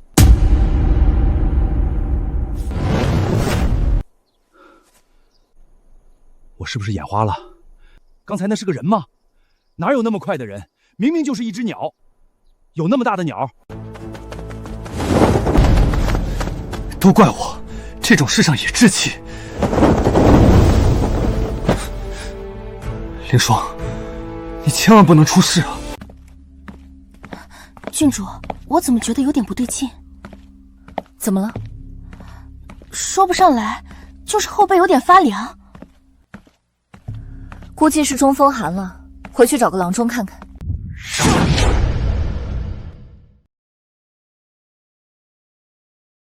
说好的一起动手，你们怎么言而无信？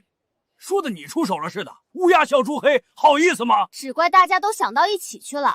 郡主武功那么厉害，谁冲到前边谁死。那你说怎么办？10万两黄金不要了，那我们来干嘛的？我倒是有个主意，都知道骏马是个大草包，不如咱们把他绑了，用他胁迫郡主。好办法，就算郡主不会为他束手就缚，至少也会心神大乱，咱们的机会就来了。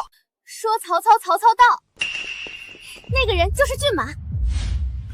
太好了，真是人走时运，马走镖，运气来了，挡都挡不住。上！你们是冲着郡主来的，郡主人呢？果然是夫妻情深啊！我们绑了你，拿你要挟郡主，你说他会怎样？谢天谢地！这个人不光武功输水，脑子也进水了吧？咱们要绑架他，他还谢天谢地？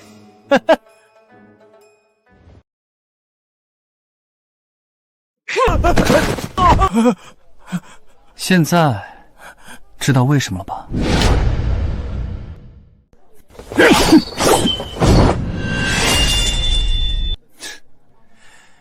你这把剑可以当暗器用了。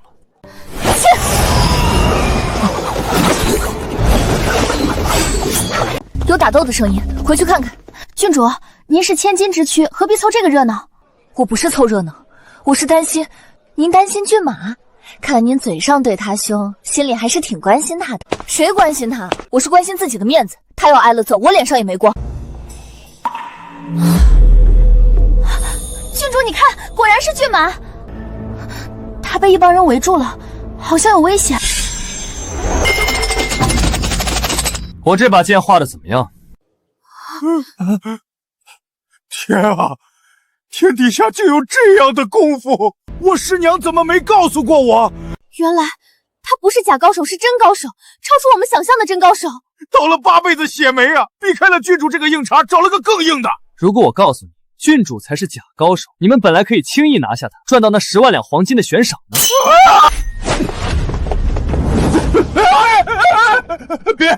别废我们的武功！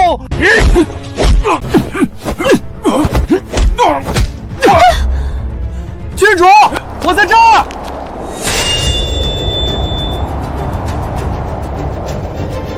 我看谁敢动他！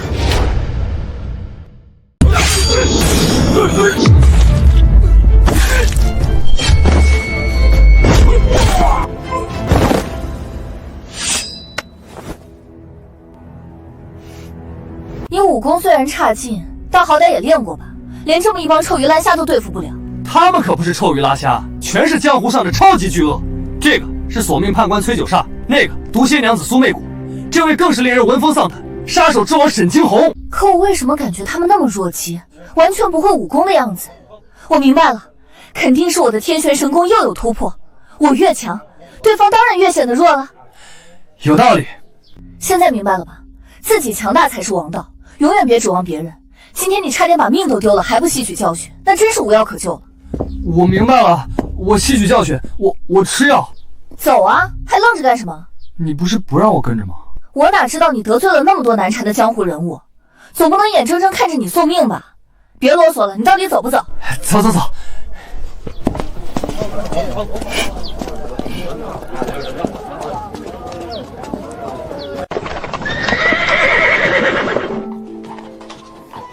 郡主，这一去北境，时间就不会短。您真的不带上骏马吗？带他干什么？我是去打仗，又不是去享受，差一个添乱的人吗？可你们是夫妻啊！骏马随定远侯夫妇回乡祭祖，不日即可回来。我们就这样不告而别吗？我这也是给他个台阶下。北境苦寒之地，连年兵戈不息，他一个富贵窝里长大的人，你以为他愿意去吗？好吧。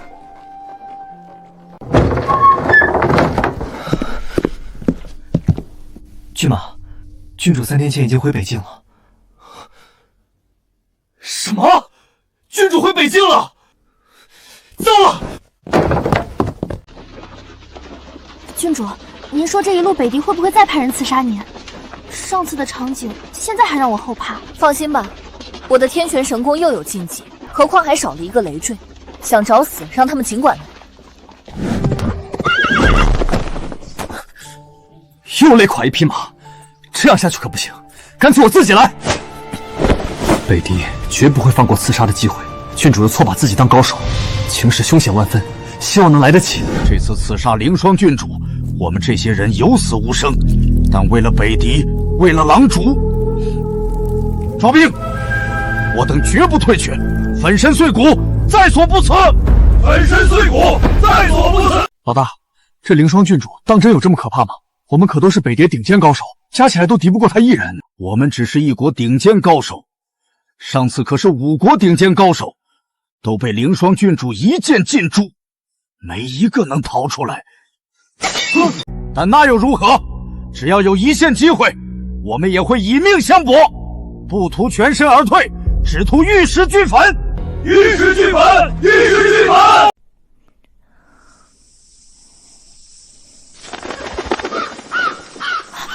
不好，郡主有危险！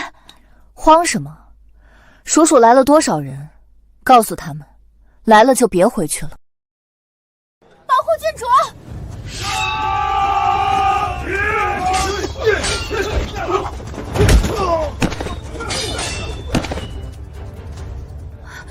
郡主怎么办？还能怎么办？当然是让这帮不知死活的家伙见识一下我天玄神功的厉害。果然是高手风范，这气场也太强大了，我有点喘不过气来。我也是，纵横江湖这么多年，还没有过这种感觉。事到如今，怕也没用，跟他拼了！跟我拼？你们也配？能死在我的天玄神剑之下，是你们的造化。一起上吧，我一剑解决，用上第2招都算我功夫没到家。上！天玄神功，剑气如虹，无坚不摧，无物不斩。杀！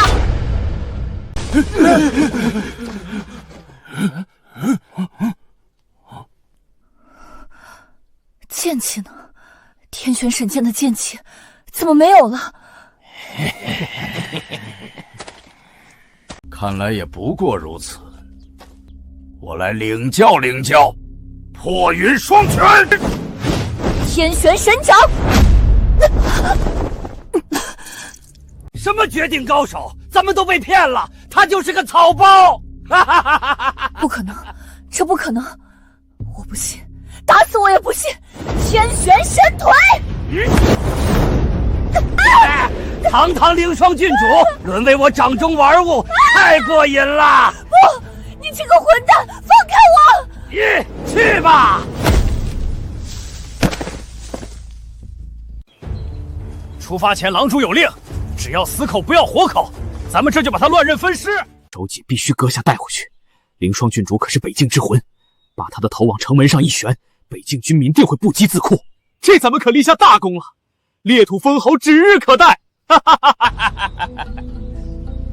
你们想动郡主，先从我的尸体上踏过去。想陪葬还不容易，老子这就成全你。郡主，我们名为主仆，情同姐妹，今日便死在一起。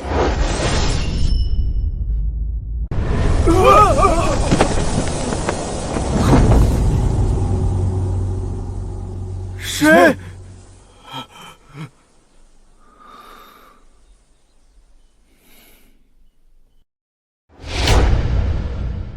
还好，郡主只是昏过去了，很快就会醒过来。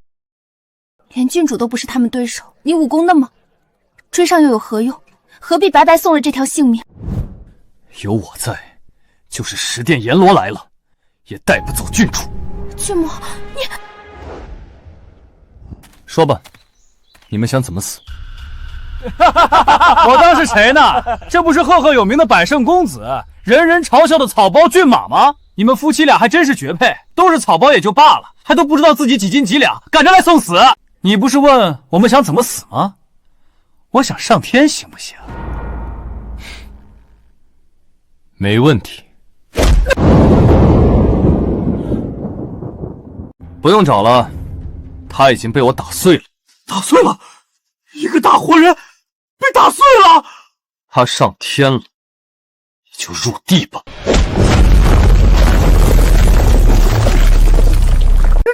这还是人吗？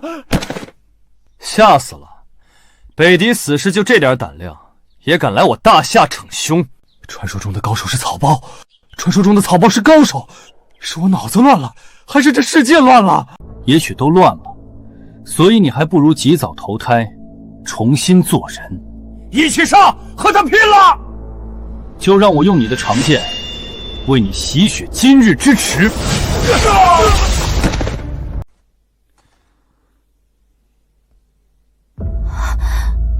我明白了，我全明白了。你明白什么了？你不是草包，你是高手，真正的高手。力败五国是真的，战胜燕峰是真的，一切全是真的。那什么是假的？郡主的功夫是假的，没有什么天玄神功，更没有什么一日功成，从头到尾都是你在背后护着他。等郡主醒来后，不知道会有多开心。他一直倾慕英雄，佩服高手，让他知道自己的夫君就是天底下最大的英雄高手。你说他该有多开心？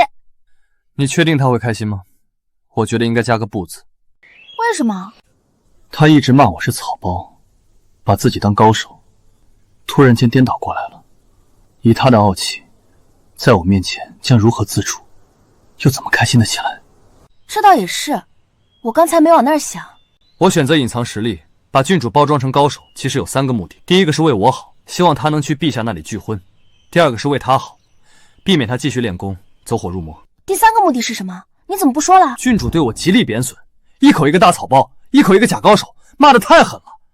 我难免有点生气，就想着捉弄他一下，让他掉进自己的话里，也算小小的报复他一下了。你们2个当真是欢喜冤家。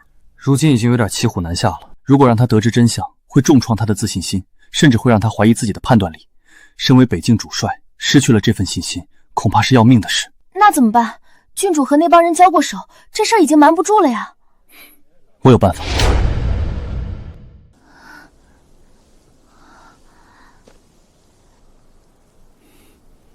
发生了什么？为什么我们没死，死的是他们？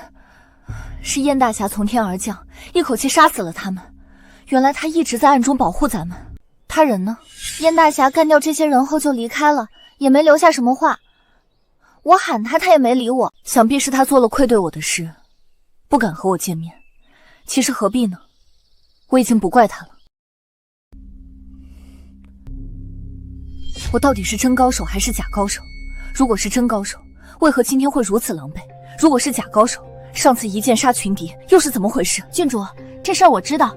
你知道？我把当时的情况跟燕大侠说了，燕大侠仔细检查了现场，他说您之前喝的茶水里被投下了软精化功散，这种药会让人内力尽失，再厉害的功夫也施展不出来。真的？当然是真的。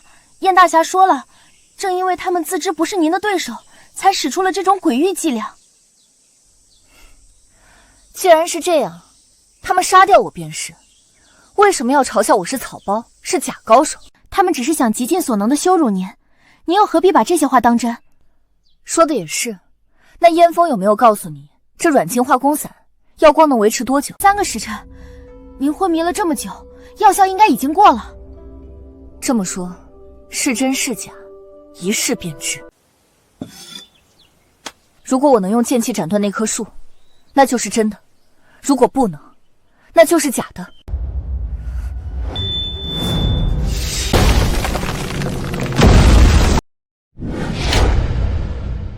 是真的，我的天旋神功是真的，吓死我了！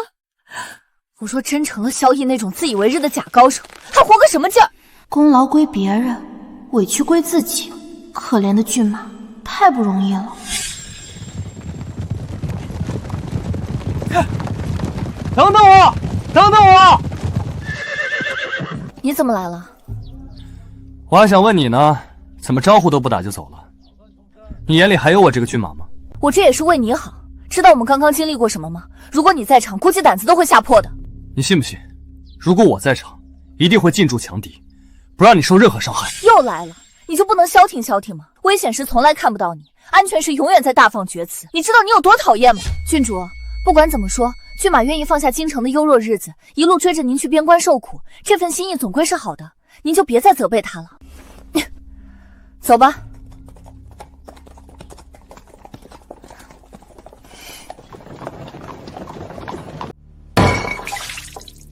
可恶！这么多高手，又是有去无回，难道真的束手无策了吗？为今之计，只能去求助一个人了。只要这个人肯出山，天底下就没有什么难事。谁？赫连斩的师傅，勾挂乾坤，嗅吞山河，千古一人，耶律洞彩。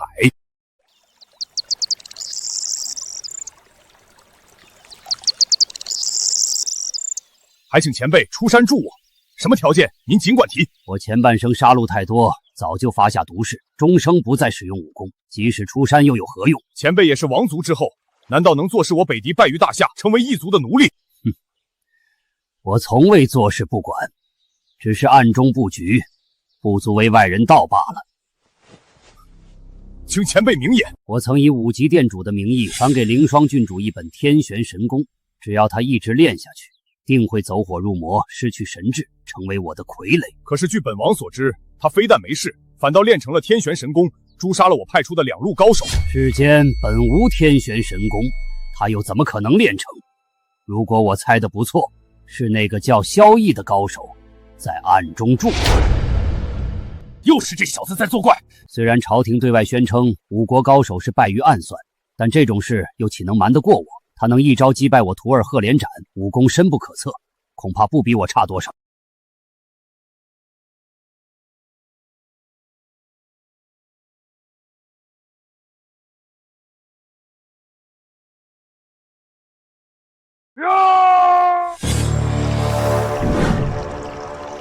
踏水无痕，好厉害的轻功！此人是谁？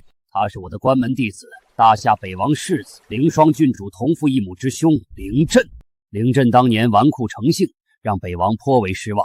偏偏郡主凌霜又出类拔萃，北王便渐渐将希望寄托在凌霜身上。凌震负气之下离家出走，被我收为关门弟子，屈指算来已经5年有余了。国师布局好生深远，您是想利用他对付凌霜郡主？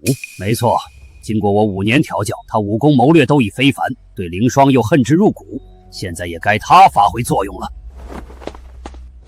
见过师父。你卧薪尝胆5年，也该回到北境，夺回属于你的一切了。真的吗？太好了，我等这一天等太久了。你先别高兴得太早，凌霜身边有个绝顶高手，曾一招击败你的师兄赫连斩。你功夫虽然已经远在师兄之上，但绝非此人对手。那怎么办？盘膝而坐，调整内息。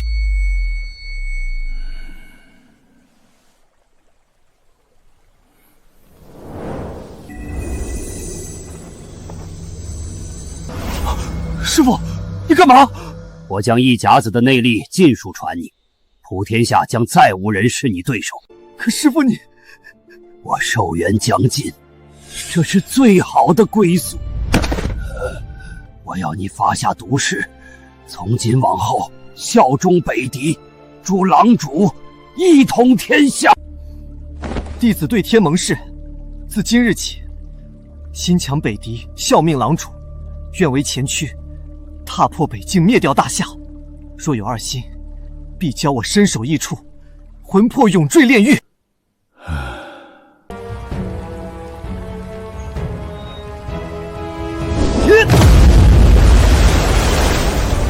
凌霜，贱人，等着受死吧！近日北狄军队接连发起猛攻，却处处透着诡异，不合兵家常理。我决定暂时按兵不动，以免中了诱敌之计。只会龟缩不出，这种三军主帅要来何用？是谁？竟敢擅闯中军大帐，口出狂言！擅闯中军大帐，好大的罪名！要不要砍我的头啊？是你？没错，是我。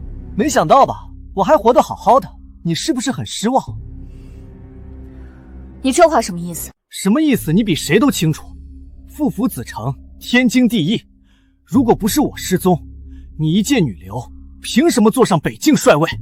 你纨绔成性，又莫名失踪，自己担不起责任，难道怪我吗？什么纨绔成性？那不过是你们母女夸大其词，在父王面前构建于我。什么莫名失踪？那是因为我遭到暗杀，好容易才逃过一劫，为防回来遭到毒手，只好先想办法躲起来。少要血口喷人！我凌霜做人做事堂堂正正，容不得你如此信口污蔑。我那时文不成武不就，次次斗不过你们母女，这才卧薪尝胆拜高人为师。如今一城归来，这主帅的位置也该物归原主了。笑话！北境帅位何等重要，你对军中事务一无所知，凭什么张口就要？难道像你那样畏敌如虎，就配当北境主帅了？那不如让一只乌龟坐上你的位置，他一定比你干得更好。你懂什么？敌情不明，贸然出击，必中埋伏。自身若强大，何惧敌人绞尽？我愿领一支军马出战，杀一杀北狄的威风。末将愿率兵随世子出战。末将也愿往。这两人，一个属于临阵母族势力，一个素来与我不和。他这一回来，麻烦大了。怎么不说话？是怕我战胜敌军，显出你的无能吗？你若执意要战，我不拦你，以免有人说本帅有私心。但将士的性命不是儿戏，若输了怎么说？若不胜，愿受军法处置。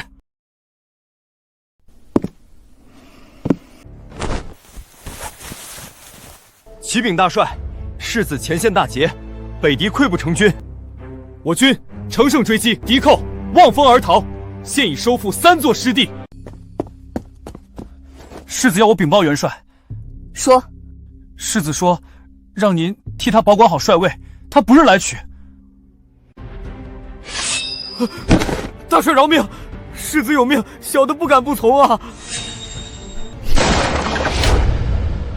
这还不到半个月，他已经连胜6阵，收复7城。军中盛传他是军神转世，还说我远远不及。我仔细推演过战报，他的指挥并无过人之处，北狄没理由这么溃败，事出反常必有妖。我怀疑他是北狄的内奸，演双簧是为了谋夺帅位。没想到你在武功上是草包，在谋略上倒还有点脑子。我就当你是夸我了。我也早有这种怀疑，他失踪多年突然出现，和从前判若两人。那些胜仗的时机也掌握得过于精准，倒像是北狄军队在精心配合他。那还等什么？趁他还没夺取帅位，趁早把他拿下呀！没有通敌证据，他又连战连捷，此时贸然将他拿下，军中将士没一个会服，只会说我为保权位陷害世子。这算得上是阳谋了，看穿容易破解难。没错，他作为世子，本来就是继承人的身份，又在战场上压倒了我，支持他取代我的人已经越来越多了。虽说我坐镇北境多年，忠于我的人还是多数，但照这样下去，北境迟早会分裂，亲者痛而仇者快，这绝不是我想看到的。我来教你一个办法，如何？你想说什么？大夏以武立国，武为万物之魂，不如你我比试一场，我输了，从此在你眼前消失；你输了，乖乖把帅位交出。此话当真？千真万确。你不愿同室操戈，我也不想自相残杀。能者居其位，不伤及北境根本，才是你我应该做的。好，一言为定。那就3日之后，一决高下。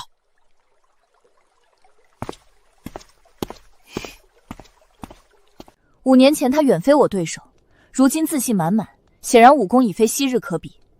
可惜他不知道，我已练就天玄神功，无敌于天下。他拿什么跟我比？郡主，您是不是答应的太快了？要我说，应该先问清规则。我打个比方，如果比武的时候不让其他人靠近，那就最好别比。为什么？放心吧，以我的武功，不管他定下什么规则，都是螳臂挡车，必败无疑。能用这种方式赶走他，已经是最好的结果了。骏马，一切都靠你了，你有把握吗？这位世子周身气息收敛无痕，连我都探不出深浅，他应该是我生平遇到最强的敌手了。怪不得他要以武对决，这下郡主上当了，我们该怎么办？无妨，能在我这里占到便宜的人，还没有生出来。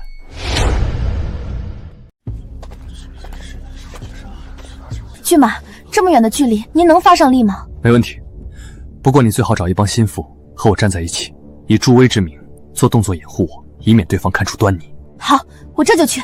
萧逸，你大可不必遮遮掩掩，我今天斗的就是你。他怎么用这种眼神看着我？难道他已经识破真正的对手是我？林震，你的对手是我，你往哪儿看？你还不配做我的对手，你既看不清自己，也看不清别人，实在蠢得可笑。我只能说，你被保护的太好了。你在说什么疯话？你以为装疯卖傻就能蒙混过关吗？混不下去是你，等我把你背后那小子打死，再来慢慢扒你的皮。莫名其妙，我听不懂你在说什么。我只知道你输定了。我们毕竟血脉相连，手足相残已是悲剧，就不要再兵刃相见了。让我用天玄神掌给你一个教训。来吧！他竟然接下了我的天玄神掌，没被一掌打飞。我原地未动，他连退数步，还是他输了一筹。我连退数步，他只是身躯一晃，而且他还是隔了那么远出掌。难道我比他差了那么多？师父不是说我已经天下无敌了吗？我的判断果然没错，他确实是我生平所遇最强对手。可惜我的武功遇强则强，他是没有任何机会的。你是在跟我比，不是在跟别人比。你到底在看什么？还懂不懂尊重对手？跟你比，很好，继续。这小子好生巧，他肯定想着离我越远，我的功力发挥就会越弱。可惜他还是低估了我，功力到底有多强？怎么像大海潮汐生生不息，毫无衰减之势，反倒越来越强？天玄神掌，万流回一！你输了。我是输了，但不是输给你，而是输给他。林震，你知道你在说什么吗？我当然知道，你我以武对决，你却要别人暗中相助，就算击败我又如何？那能算你的胜利吗？愿赌服输，一个大男人输不起就罢了，这种借口都找得出来，你就不怕被天下人耻笑吗？被天下人耻笑的是你，你真以为你练成了什么天玄神功？真以为自己天下无敌？我呸！如果不是那个人帮你，你连我一招都接不住。那好，你来告诉我，谁在帮我？就是他，你的骏马萧逸。林震啊林震，你真是病急乱投医，抓个兽医当郎中。萧逸是什么样的人，这里谁不清楚？他根本就不会武功，你说他在帮我，笑死人了！我的话是真是假，很容易验证。你现在就让萧逸离开，我们再比一场，一切自见分晓。好，你现在就离场，没我的命令，不准回来。不，我不能离开。为什么？还用问为什么吗？你只不过是他的牵线木偶，一旦他离场，你这个草包的真正实力就原形毕露了。萧逸，你到底是站在我这边还是站在他这边？如果站在我这边，现在就离场。郡主，不能让骏马走啊！看到了吧？所有人都清楚，谁才是高手，谁才是草包。只有你自己蒙在鼓里，你不过是个借着别人本事耀武扬威的跳梁小丑。如果没有萧逸保护你，你早不知道死多少回了。明明你才是被我保护的那个，如今他颠倒黑白，你一言不发也不肯离开，到底是何居心？说。郡主，事到如今，想瞒也瞒不住了，索性让我放开手脚，直接取他性命，为你消除隐患。都什么时候了，你还在装？我实在受够你了，送你一个字，滚！把他带下去。罢了，天作孽犹可救，自作孽不可活。我已经尽力了。骏马，骏马！我看你这次再输了，还能有什么借口？我不会输的，但你一定会醒。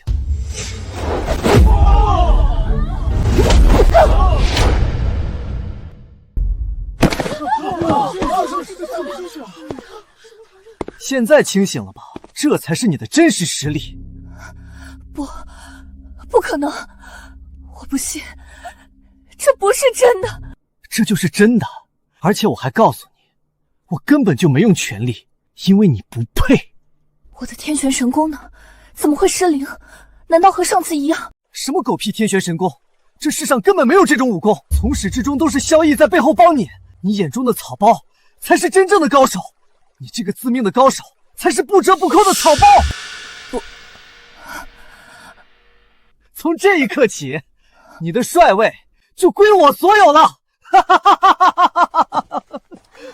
郡主，你早就知道，为什么不告诉我？为什么？是骏马不让我说的。他说您身为北境主帅，自信心至关重要，他不想打击您。那他为什么要把我打造成高手？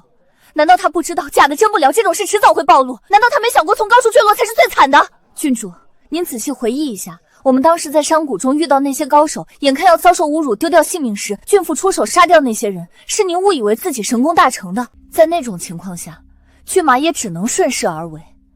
况且您对他成见那么深，当时他就算实话实说，也只会招来您更多训斥，认为他又在吹牛，不是吗？除了想维护您的自信，骏马还有更深的考虑。他越是被当作草包，北狄对他的防范就越松，他越能护您周全。原来他一直在保护我，帮助我，鼓励我，而我一直在贬低他，嘲笑他，打压他。我真该死。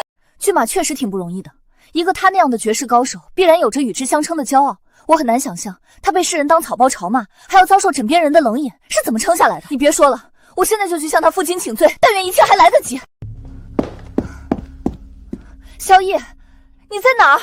你别躲着了，我向你赔罪还不行吗？我用一生弥补你还不行吗？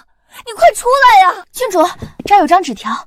我倾尽真心护你，你却从未信我分毫，既已当众被逐，有何颜面强留？从此一别两宽，此生不复相见，各自安好，勿念勿寻。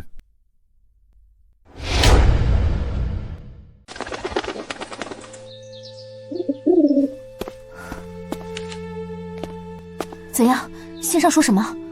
骏马没回侯府，还传信回去，说他想浪迹江湖，请父母勿以他为念。他当真就如此狠心，不再给我一丝一毫的机会吗？不怪他，是我伤他太深，自作自受。郡主，您如今失去骏马护持，一定要格外小心。临阵随时有可能向您下手。我自己的安危，我倒不放在心上，我担心的是整个北境的安危。我既输给临阵，就不能自食其言。好在他想接替帅位，还需经过陛下恩准。陛下何等英明，断不会被他蒙蔽，将北境安全交到一个不可靠的人手中。圣旨到！奉天承运皇帝诏曰：北王世子临阵，嫡脉正统，勇略过人，沙场连结，收复7城，功勋卓著。今受北境主帅之职，总领军政，靖边安民，不负阵望。钦此。臣谢主隆恩，陛下万岁万岁万万岁！事到如今，你还有什么话说？哼，你鸠占鹊巢，高居帅位时，可曾想过会有今天？陛下，你糊涂啊！只被他表面战绩所惑，却不去深究其中蹊跷，贸然将军政大权交到这种人手里，北境危矣，大夏危矣。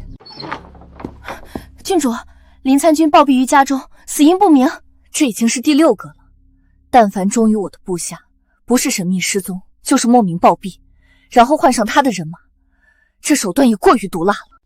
没办法，没有骏马节制他，他的武功就是天下第一，没人能拦得住他行凶作恶。他如果只是想稳坐帅位，根本没有必要这么做。我怀疑他最终想除去的是我。别走！凌霜，有人实名举报你勾结北狄，通敌卖国，证据确凿。林家军等忠良皆是因为深知内情，才被你杀人灭口。欲加之罪，何患无辞？真正通敌卖国的是你自己。我要到陛下面前和你对峙。你没有那个機會了，把他拿下！世子，你和郡主毕竟是兄妹，怎能如此赶尽杀绝？就不怕北王陛下有知，会跟你算账吗？不知死活的贱婢，一并拿下，让他和主子陪葬。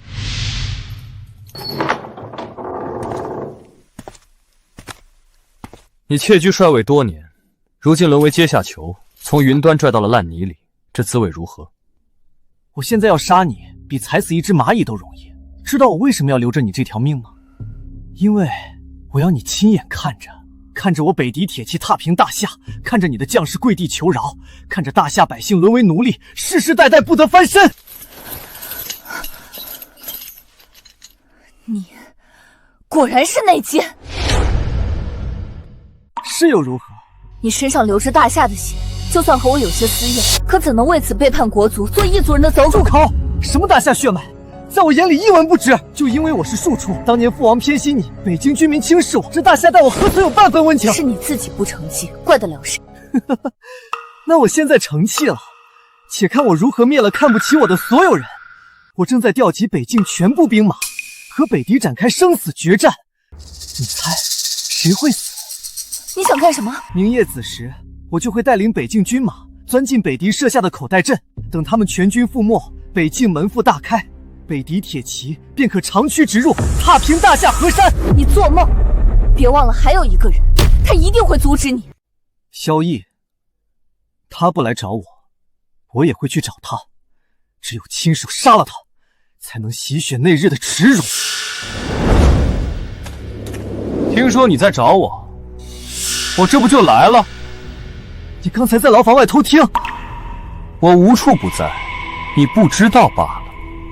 你根本就没赌气离开。我萧逸堂堂男儿，胸中可纳日月，岂能因一时之气弃郡主于险境，置大夏安危于不顾？你也太小看我。原来你只是假装负气离开，背后别有目的。我不过是顺水推舟，借势而为罢了。你实施你的阴谋，我执行我笑的计划，看谁笑到最后。就怕你没那个机会了。那天的比武只是点到即止，我并没拿出自己的拿手功夫，剑法才是我的最强项。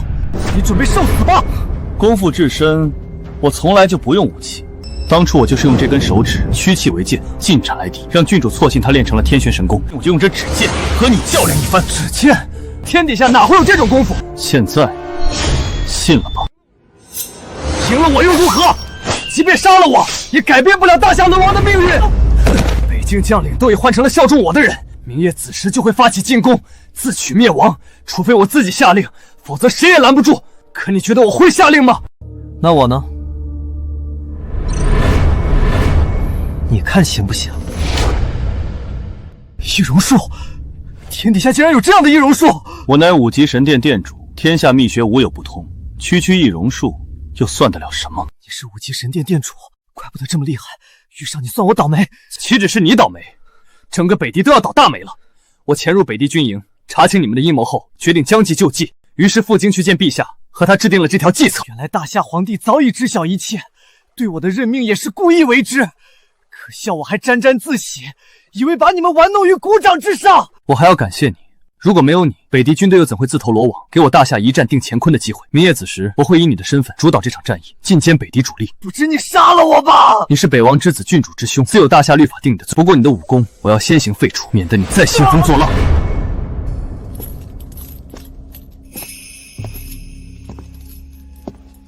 你又来干什么？给你看点东西。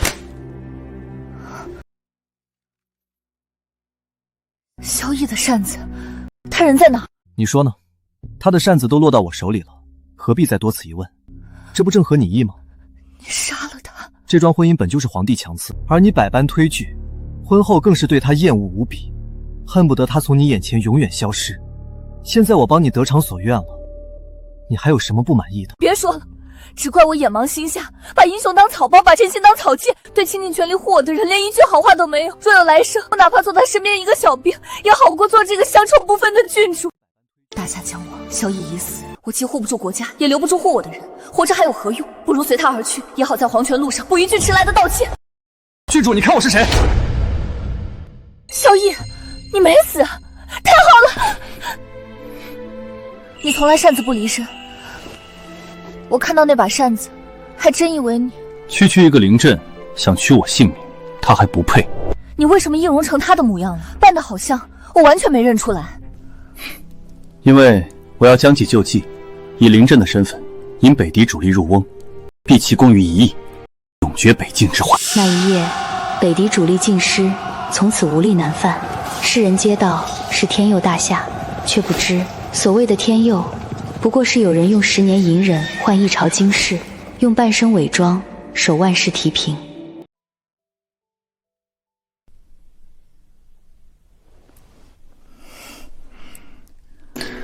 我们不是已经拜过天地，入过洞房了吗？为什么还要重来一次？那次不算。那约法3章还算不算数？当然要算，不过得换成新的。什么新的？第一，不准再偷偷叫我母老虎，在心里也不准叫。第二，我要你教我功夫，教不好罚你蹲抹布。那第三呢？往后余生，不管遇到什么事，不许再一个人扛，更不许在我面前演戏。好吧，照单全收。可是你别忘了，你有约法3章，我也有一个条件。这次又有什么条件？我想睡床上，不想睡地上了。